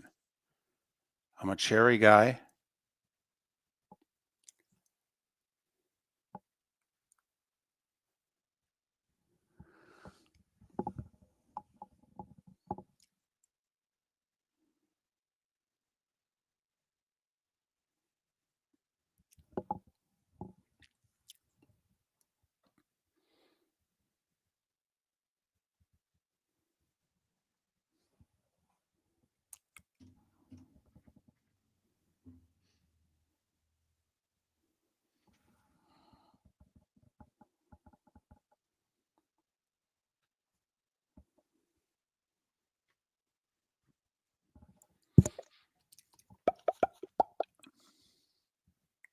As a kid, the orange or the cherry were my two favorite popsicles for what it's worth. But when the ice cream man came by, I was a big fan of, I believe they're like the Rocket, the red, white, and blue popsicle. Okay. And I saw those the other day at Aldi. Almost bought them for my daughter to say, what do you think? This Right. was my popsicle of choice. But something that I don't know if you can recreate, though, was the genuine joy of the ice cream truck coming through your neighborhood. David, it's so funny. There are a couple of people on either TikTok or whatever that do go into these Gen X things that can be really funny at times.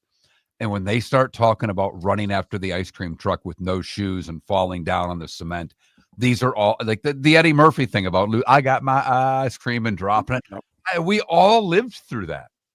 Yep. And the way this one woman phrased it about basically how we were just told to get out of the house and chasing down the ice cream truck and thinking, not even now with my daughter, thinking of your daughter and my son and letting them do that in the neighborhoods we lived in, which were nice little neighborhoods in Fort Myers and Bonita. Yeah. Not a chance in hell.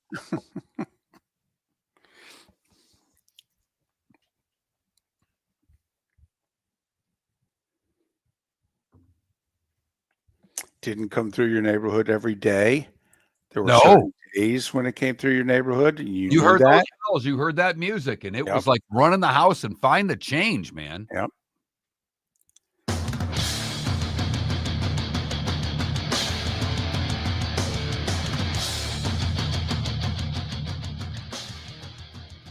You're listening to Miller and Moulton, coming at you from the Floormeister Studios. Floormeisters, keeping it real. And now, here's Mark Miller and David Moulton.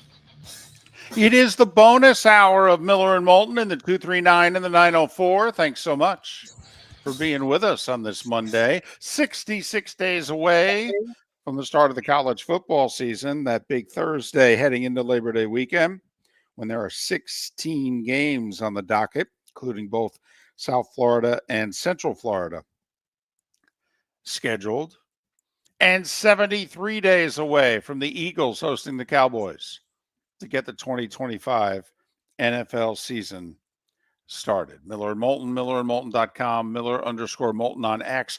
We have a poll question for today, but during that break, I already have tomorrow's poll question. Good deal. I like it. Yeah. Which team has a better chance to repeat in 2026? Florida Panthers, Oklahoma City Thunder. You want to throw in Philadelphia Eagles? Sure. I'll take the Oklahoma City Thunder right now. Okay. I say that's our poll question tomorrow. Why Best not? chance to repeat. Good deal. Why not? So I had mentioned earlier in the show, and it's been brought up a couple times, I went to the Rays Tigers game. Went with the whole family. Started with me just going to take my mom. Because my dad and I, some of my earliest memories are going to games with both my mom and dad. They used to take me to a game every year.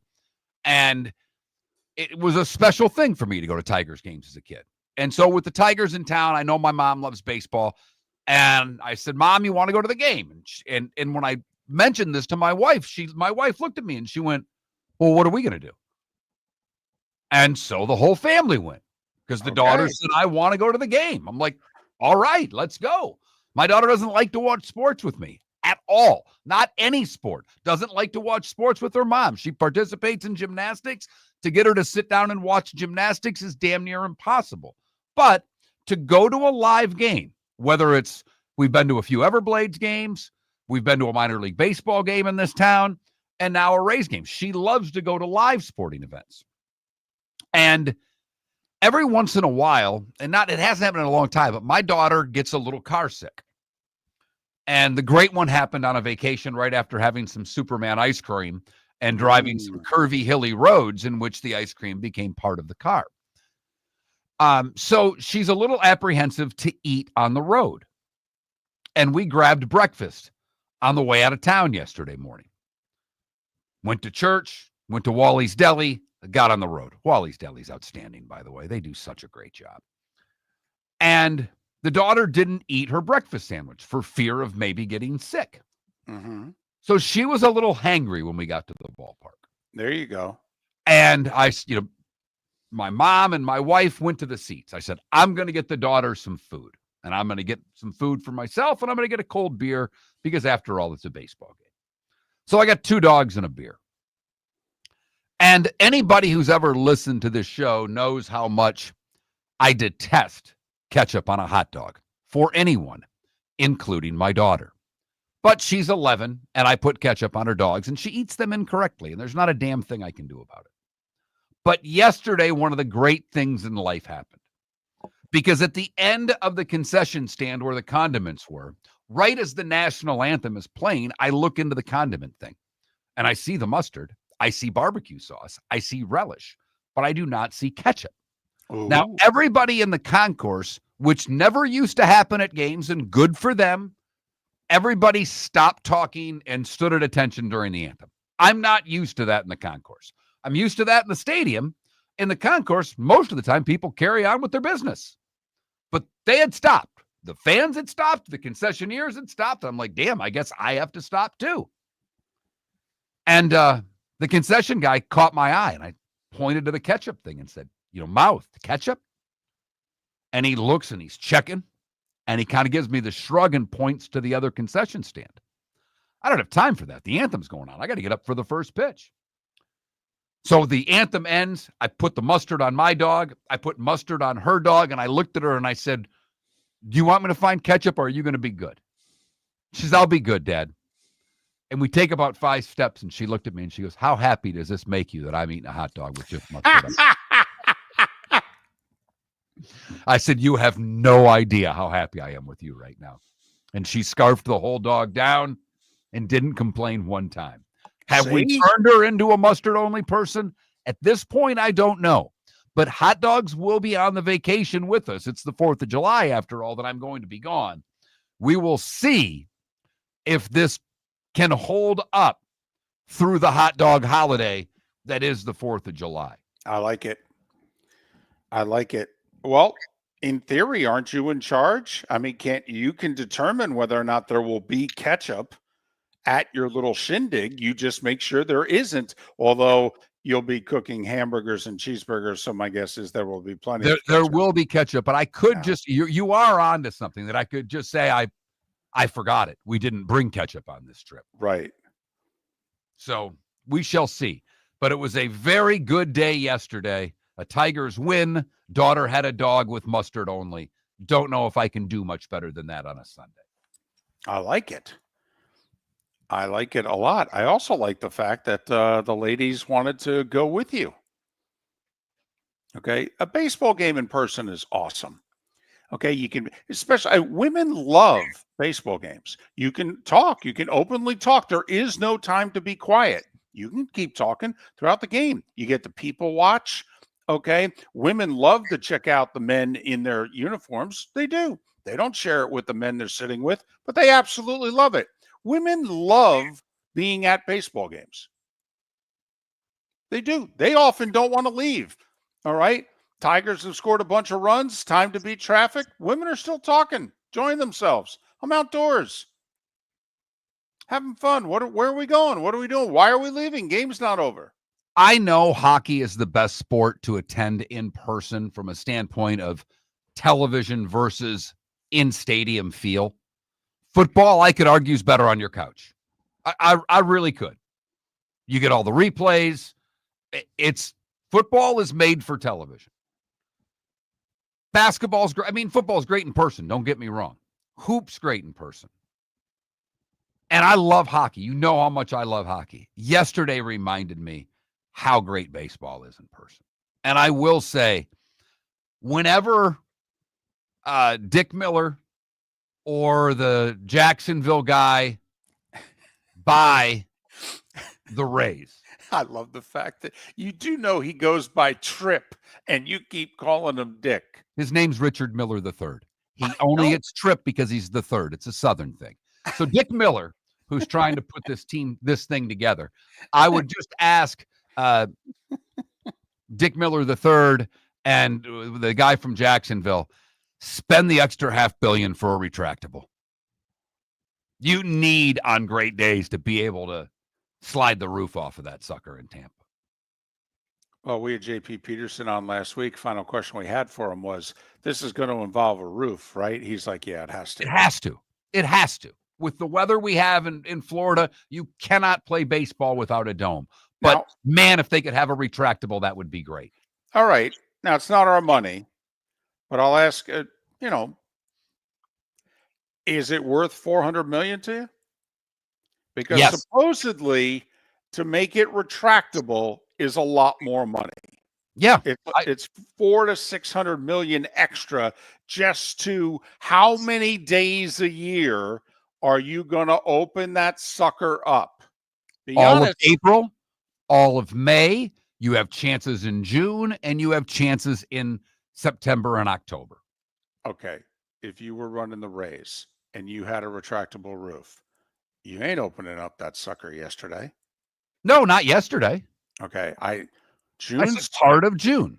Ooh. Certainly the first half. If it's a night like now I know Friday night had some rain, but if it's a Friday night in June without rain on the horizon, you can open that sucker. Boy, I don't know how many days you can open it after Memorial Day, to be honest with you, and nights as well, because of the chance of rain, in our neck of the woods. I don't know that you could do it too many times. Now, what would be interesting, though, is could you do it for October? I mean, come on, after all, we own this team now. We're winning. We're the Rays. We have the third most wins in the sport since 2008, fourth at worst, depending on what it is you stop and you add and do the math. So we are playing October baseball. Damn right. Damn right. Now, we know it could still be really hot and humid in October. I mean, Miller and Moulton damn near passed out at a football game in early October in the swamp once. And I know I suffered heat stroke in the Orange Bowl for the Canes and the Knolls in early October once. But anyway, all right, we're holding out hope. October baseball, we're opening that sucker. By the way, one last note on the game that, David, I know you'll appreciate. Because my mom loves sports, but my mom does not follow sports.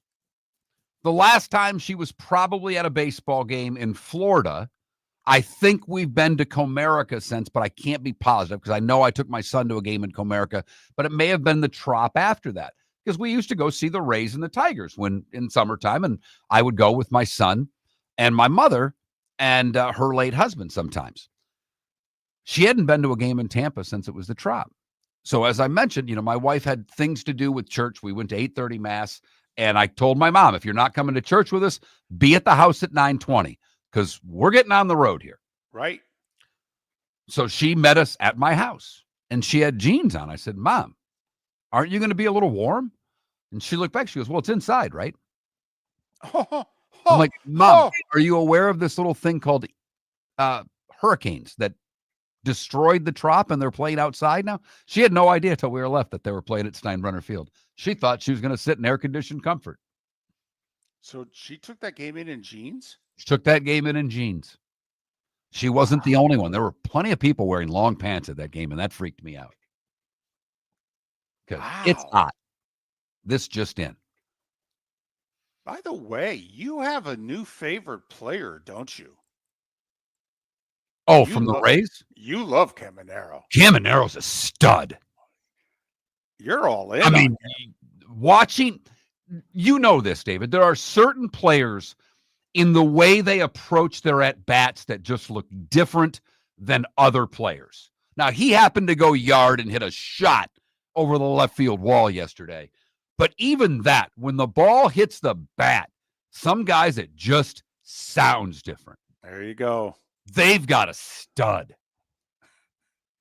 Yeah, it's getting close, David, that he's worth going to the ballpark to see. That good. Wow. Well, Ellie De La Cruz action here. I like it. Miller and Moulton. Good, bad, and ugly. What's on tap? Today was the day when. Some final thoughts. 25 minutes away. Thanks for listening. American Paint Supplies, for nearly 30 years, is your one-stop shop for all your coating needs. If you are a designer, a contractor, a professional painter, or a weekend warrior, American Paint Supplies is the place where experts go to get expert solutions. At 6100 Shirley Street in Naples off of Pine Ridge, American Paint Supplies delivers the best solutions with the best products with the best support. Meet Gene and his team today at American Paint Supplies. Call 239-566-2700. That's 566-2700 or online at AmericanPaintSupplies.net. For over 50 years, the Nolan family has been dedicated to protecting local families. Nolan Family Insurance is a second-generation independent agency that specializes in home, flood, auto, and boat insurance. They take the time needed to explain your coverage options and answer your questions so you can make an informed decision that's right for you. If you're looking for an agency that treats you like family, call 941-639-1122 or go to NolanAgency.com. That's 941-639-1122 or NolanAgency.com. Mark Miller for Molly Maid. I've been a customer for over a year and cannot say enough good things about their service and communication. If you're a business owner, you can trust Molly Maid to do an exceptional job. Their expert team delivers tailored cleaning for whatever your needs, ensuring a pristine environment for clients and staff. Visit mollymaid.com/FT-Myers or call 239-418-0052. Molly Maid, makes my home shine, and it will make your home or business shine too. With summer approaching, time to take care of your own house. So stop into the Floor Meisters and see their huge in-stock selection of carpet. The Floor Meisters has 100 rolls to choose from, starting at $2.99 a square foot for carpet, pad, and installation. Come in and ask for Dave and have him show you the Dream Weaver Select. Many styles and colors to choose from to fit everyone's taste. Floor Meisters, 6281 Naples Boulevard in Naples, right next to Costco, or go to the web, floormeisters.com. This is Miller and Moulton.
You know, another day in paradise, Coach Grizzle.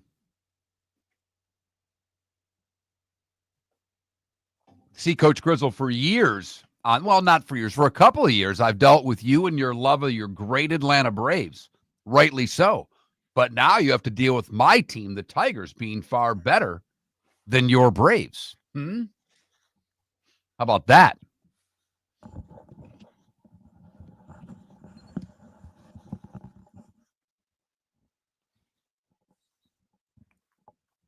Coach Grizzle? How you been? I was busting his chops, David. I said, for a couple of years, I had to deal with you coming in here with all your Braves talk. I said, my Tigers are better than your Braves. That's where that's rude comment comes from. Right, well. Listen, Mets have lost 8 of 9, and it's still, tough for him to. But you do own the Mets in Atlanta, that's for sure. You could figure a way to schedule that 100 times a year.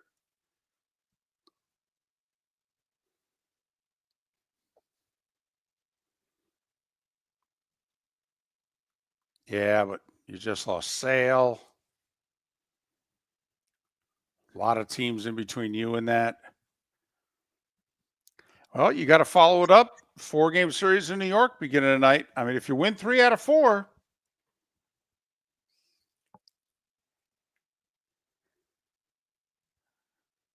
Yeah, but they were able to win the division with like 90.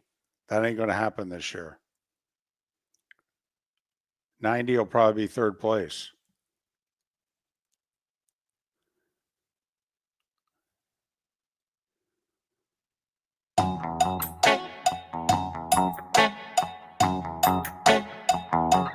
You're listening to Miller and Moulton. And now, here's Mark Miller and David Moulton. 21 minutes past the hour. Miller and Moulton, millerandmoulton.com, Miller_Moulton on X. David Sampson will be among those who join us tomorrow.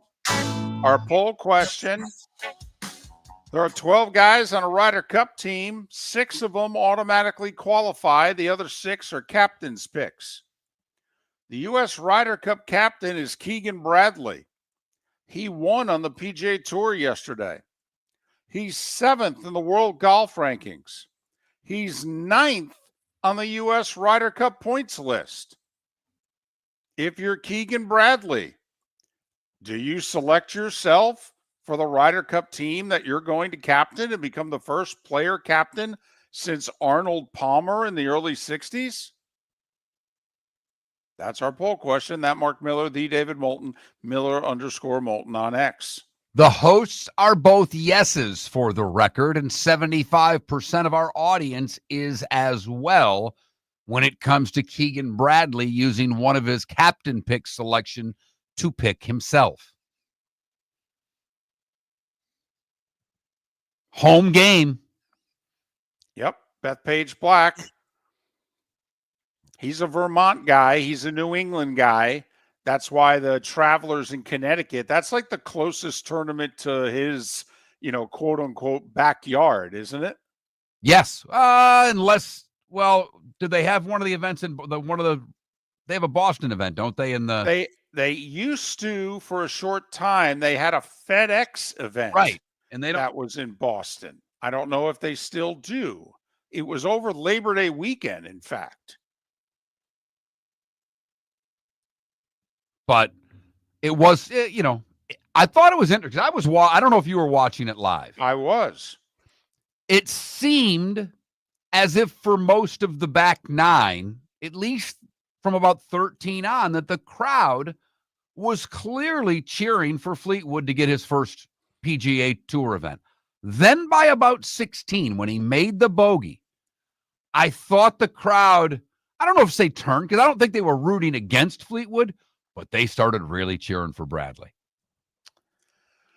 Well, I sensed they were doing both, because Bradley is the crowd favorite, and he won there 2 years ago, and he talks about this is a big deal for me. It's the closest tournament to my home. Anytime I get to play in the Northeast/New England, it's a big deal.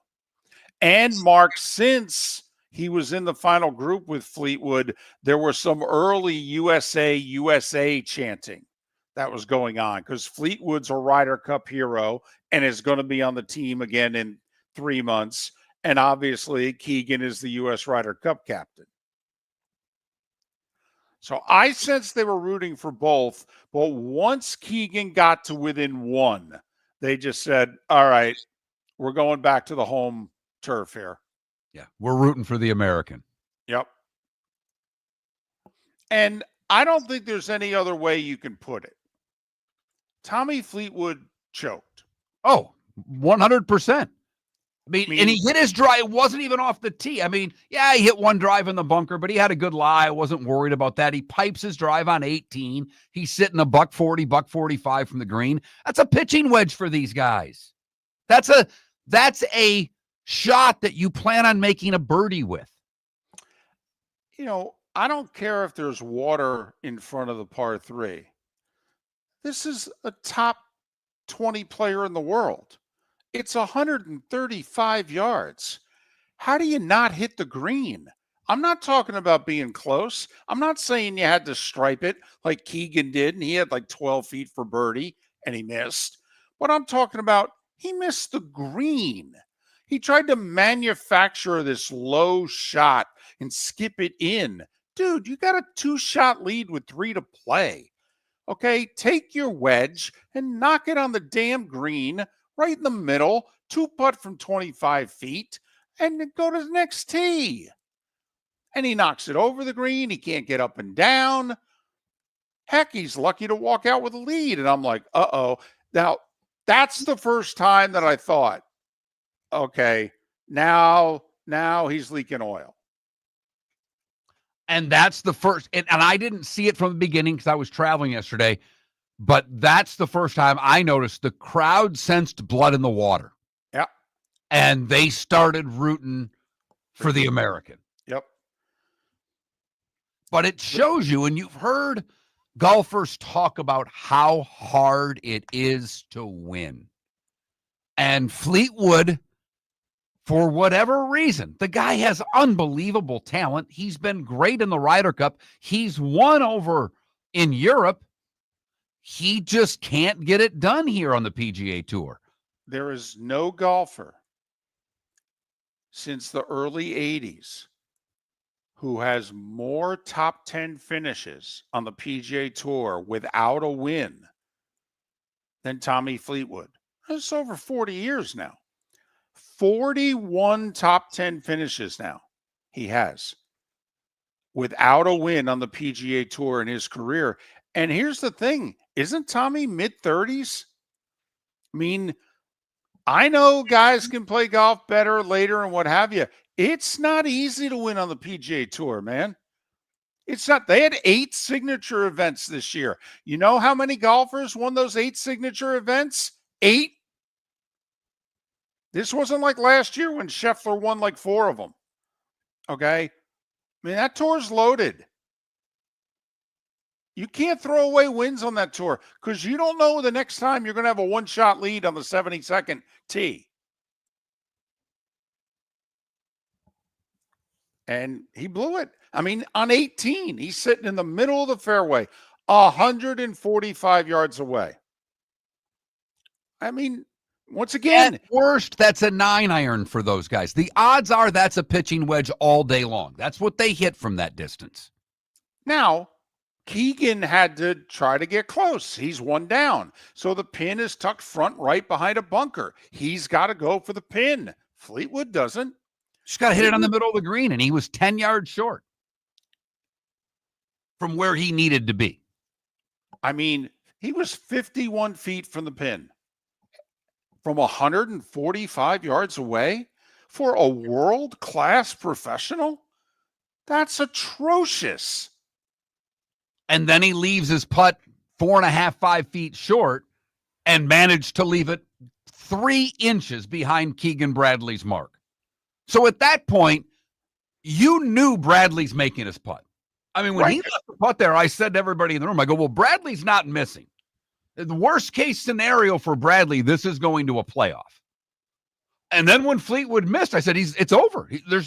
When these pros get to look at someone else putt first, their ability to make that putt goes up substantially when they get a look at it. They're that good. By the way, and I'm glad Nance mentioned it, I think it was Friday, but Russell Henley called a 1-stroke penalty on himself. And I mean, no one saw it. There's no video of it. No one in his group saw it. But Russell Henley swore he approached the ball. And in his words, quote, it moved a dimple, unquote. And he called a 1-stroke penalty on himself. Do you know who finished 1 shot out of the playoff? Russell Henley. Do you know the difference between winning and second place? $1.3 million. Do you know what the difference between winning and a tie for second place was? $1.75 million. That's what they talk about in golf in terms of the honor system. What a chip he made on 18. Oh my goodness. And to Dunks think a chip from the thick rough. What a shot. and to think what we'd be talking about if that had been to get in the playoff. And Russell Henley, by the way, 4th on the Ryder Cup list. You know, where would Keegan Bradley be if Henley ended up winning that tournament? I mean, there's a lot. Right. Not just yesterday, but now heading into the Ryder Cup that could be decided because Russell Henley called a penalty on himself. Miller and Moulton. Honey, you want to come out? I haven't seen you since Glass Doctor installed our custom shower enclosure. No thanks. Well, you can't keep eating breakfast in the shower, and laminating your magazines is getting expensive. You remember we have guests coming over tonight, right? Oh, I'm sure they'd love to see the shower. It's our neighbors, and I highly doubt they want to be hanging out in our bathroom. The shower's so good, you'll never want to leave. Visit glassdoctor.com today and schedule an appointment online. Whether you're chasing peak performance, reigniting intimacy, or simply want to feel your best, Game Day Men's Health creates customized game plans to optimize your health. Call 239-427-3441 for our Bonita Springs and Naples location to set up your free testosterone test and consultation. Mention Miller Moulton Radio Show for 10% off your service. Find your maximum self with Game Day Men's Health, Bonita Springs and Naples, Florida. Call 239-427-3441 today. With summer approaching, time to take care of your own house. So stop into the Floormeisters and see their huge in-stock selection of carpet. The Floormeisters has 100 rolls to choose from, starting at $2.99 a square foot for carpet, pad, and installation. Come in and ask for Dave and have him show you the Dream Weaver Select. Many styles and colors to choose from to fit everyone's taste. Floormeisters, 6281 Naples Boulevard in Naples, right next to Costco, or go to the web, floormeisters.com. Mark Miller for Sleep Treatment Direct. They are helping me with sleep apnea. And by helping me, I mean curing me. No more CPAP machine, no more snoring, no more tossing, no more waking up exhausted. Their expert team got me the right treatment, fast and hassle-free. If you want to feel energized and get rid of your snoring, call Sleep Treatment Direct today. 444-1741. That's 239-444-1741. Sleep Treatment Direct. Sleep safe and sound. This is Miller and Moulton.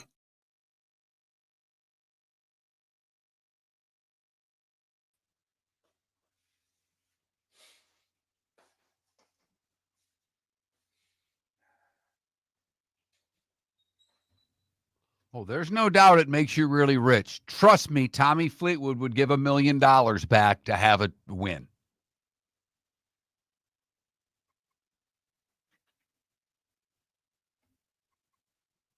I mean, when they showed him in the tent as they were waiting for Bradley to come up with his card, he looked like somebody shot his dog sick.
Oh, ice cream cone for a kid. I don't even think that's close, Canada Relief.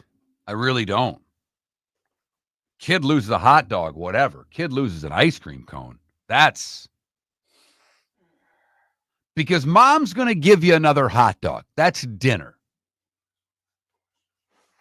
She ain't getting you another ice cream cone.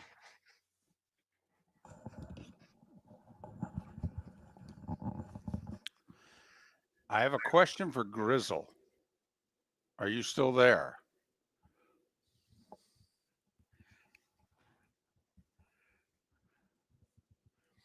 I have not tried the new Frosties. Are we talking about what flavor?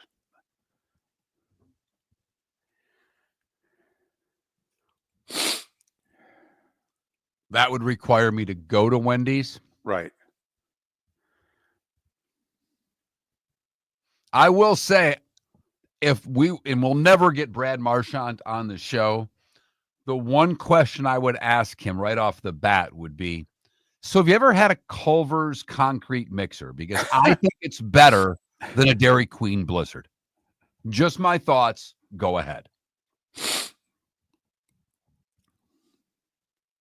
Grizzle, are you still there?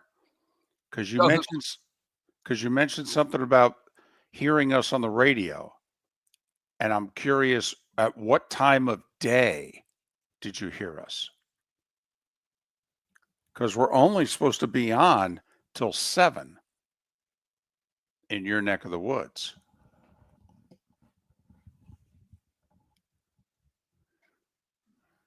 You know the one really good thing about a Verbo vacation, unlike a hotel vacation, it's paid for before you leave. So you don't have vacation and then come back to this monster credit card bill from your accommodations. True. You've already paid it.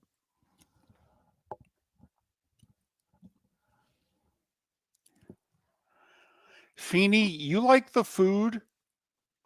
I think the burgers are I think I don't like their burgers. I've had their burgers once. Like, for what they charge for a burger, I don't find it to be any better than a Wendy's burger.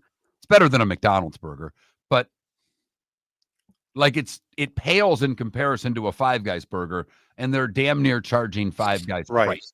I haven't been thrilled with, their chicken strips and stuff like that either. I mean, I don't go to Culver's for their food.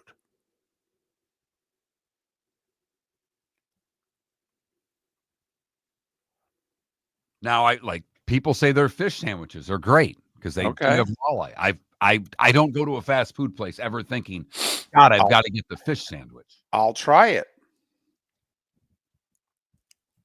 Only when they have the walleye eye, David. Right, the walleye eye.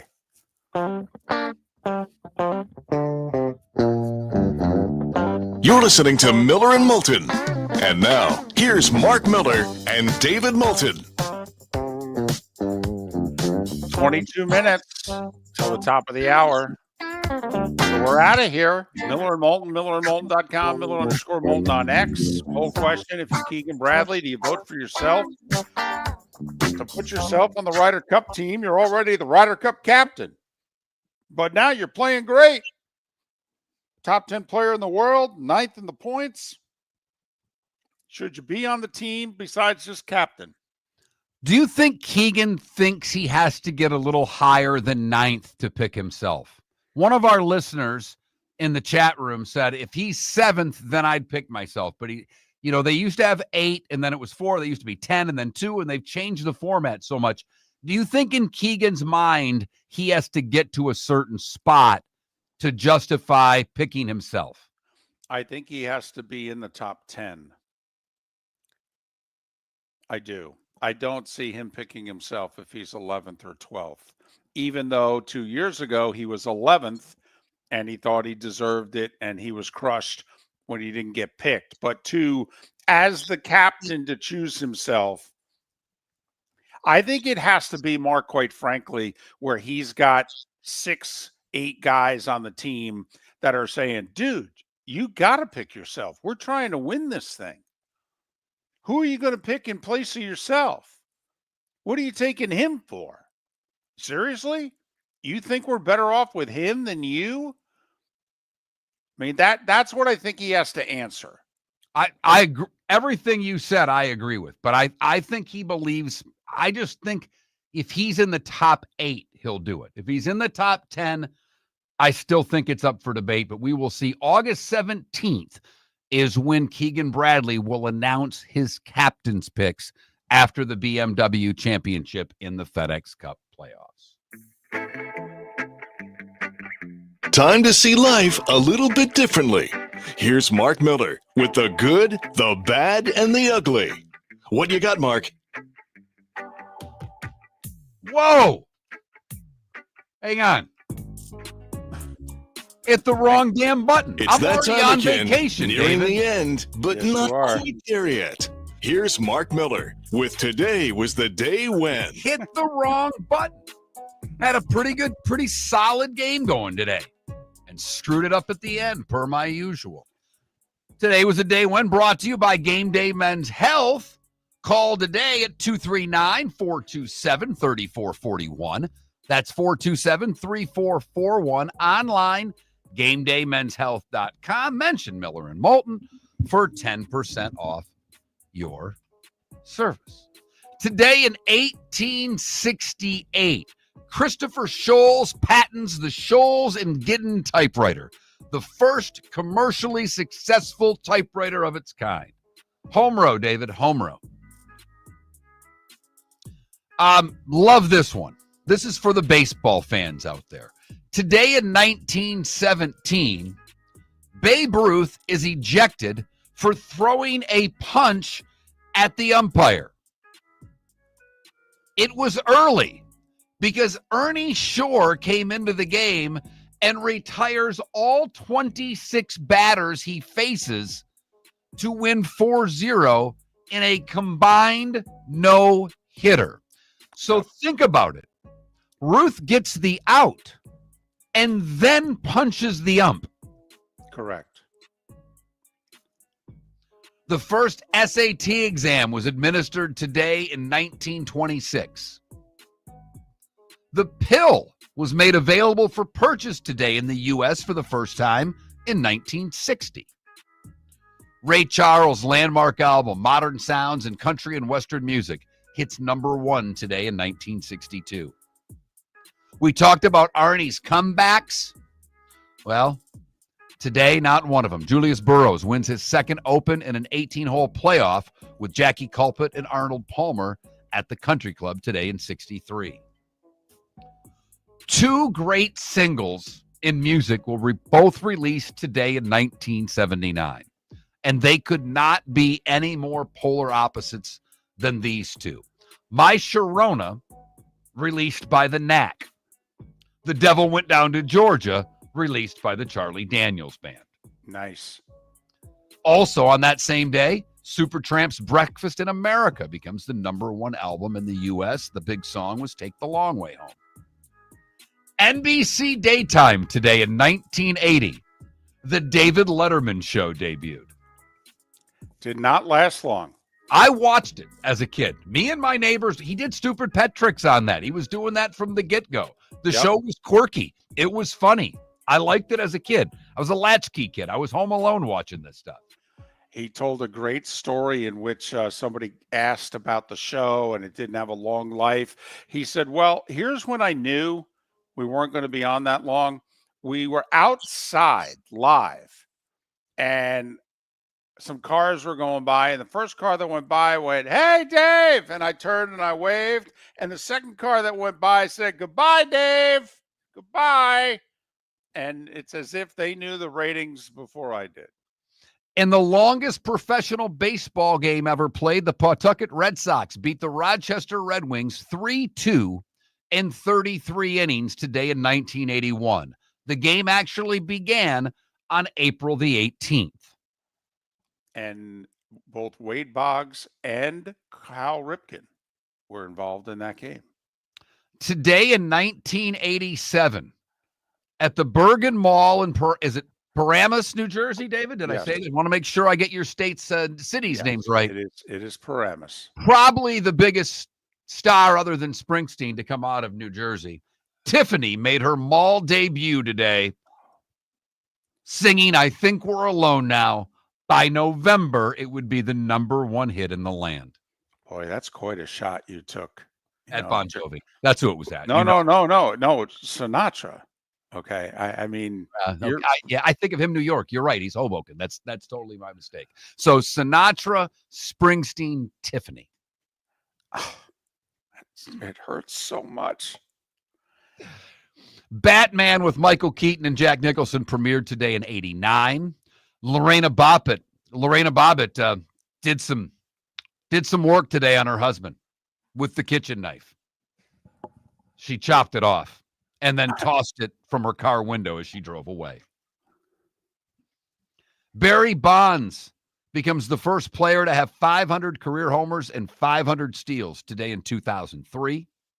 It's why, by the way, I always contended he was a Hall of Famer, because he was a 400 guy before he started juicing.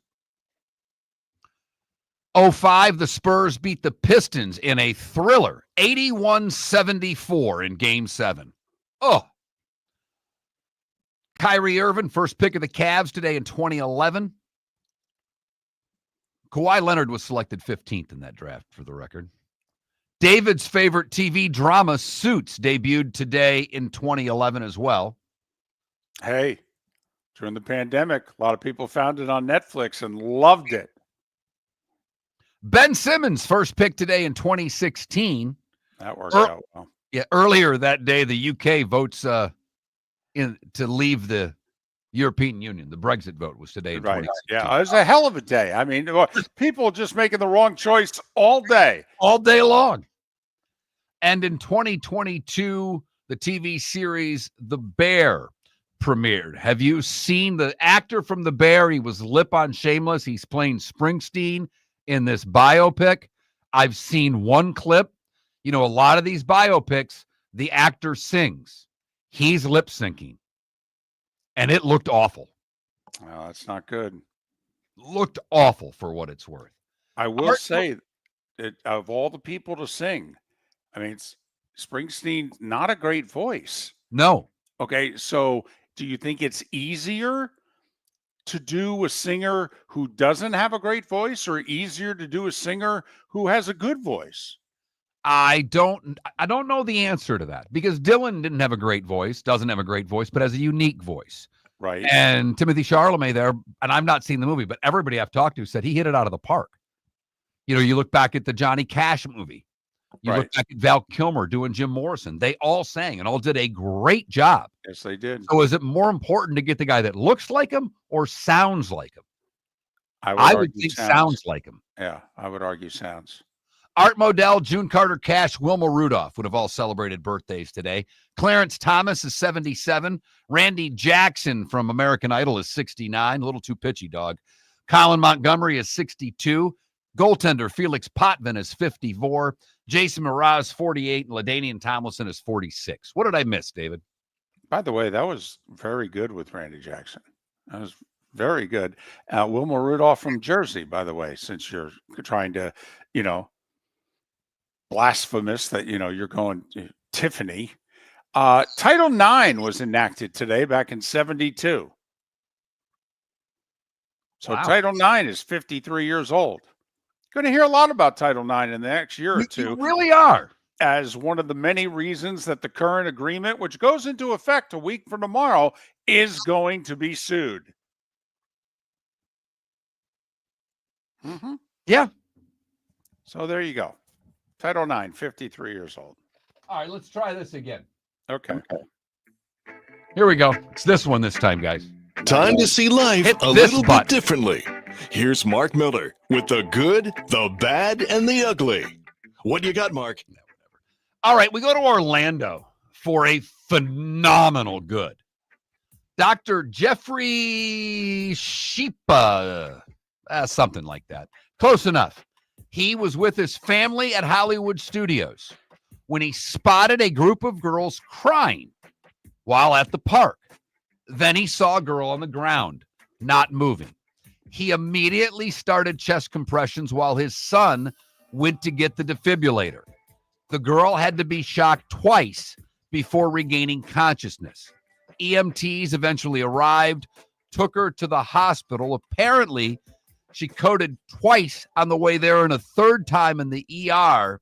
The young teen was diagnosed with a life-threatening heart condition and had a pacemaker implanted. Wow. Talk about being lucky that someone was nearby that could handle the situation. Absolutely amazing. One of my all-time favorite bads, and an ugly that's going to make you cringe. But first, let's get to the bad. Where a family was on vacation in the Canary Islands. It was an all-inclusive vacation, and it had club-style seating, which means 8 people per table were paired together, and I quote, to encourage a sense of community and conversation. Well, a woman was seated first, and she had a glass of wine at the all-inclusive resort. Soon after, she was joined by 2 adults and 3 children who were seated at her table. The mother of the family said, "We do not wish to expose our children to women drinking alcohol." The woman smiled and said, "Perhaps you should move tables if it was an issue, but I would be drinking wine." The woman got up from her table to get food from the buffet. When she came back, her wine had disappeared. She had a wristband which indicated she had all-inclusive access. He said that the family told them that she was underage and must have sneaked away from my parents. The waiter was very apologetic and returned with a fresh glass of wine. The lady at this point had had enough with the family who didn't want her drinking, because it was at that point she ordered an entire bottle of wine and 2 shots of vodka. The family got up and left when she knocked down the second shot of vodka. Well done by her. And finally, the ugly. We come back to the state of Florida, where Jessica Reno was accused of a lot of things, but it started off with a routine traffic stop. She had mismatched license plates on her car, and the license plate belonged to a Chevy pickup. So she was taken out of the car. She didn't have a license, and she was arrested. When she was searched at police headquarters, she was carrying some contraband. She had 5 syringes in a sock, you know where. Not only she was arrested for all of her traffic problems, but obviously bringing contraband into a jail. And that is the good, the bad, and the ugly on today, June the 23rd, here on Miller and Moulton.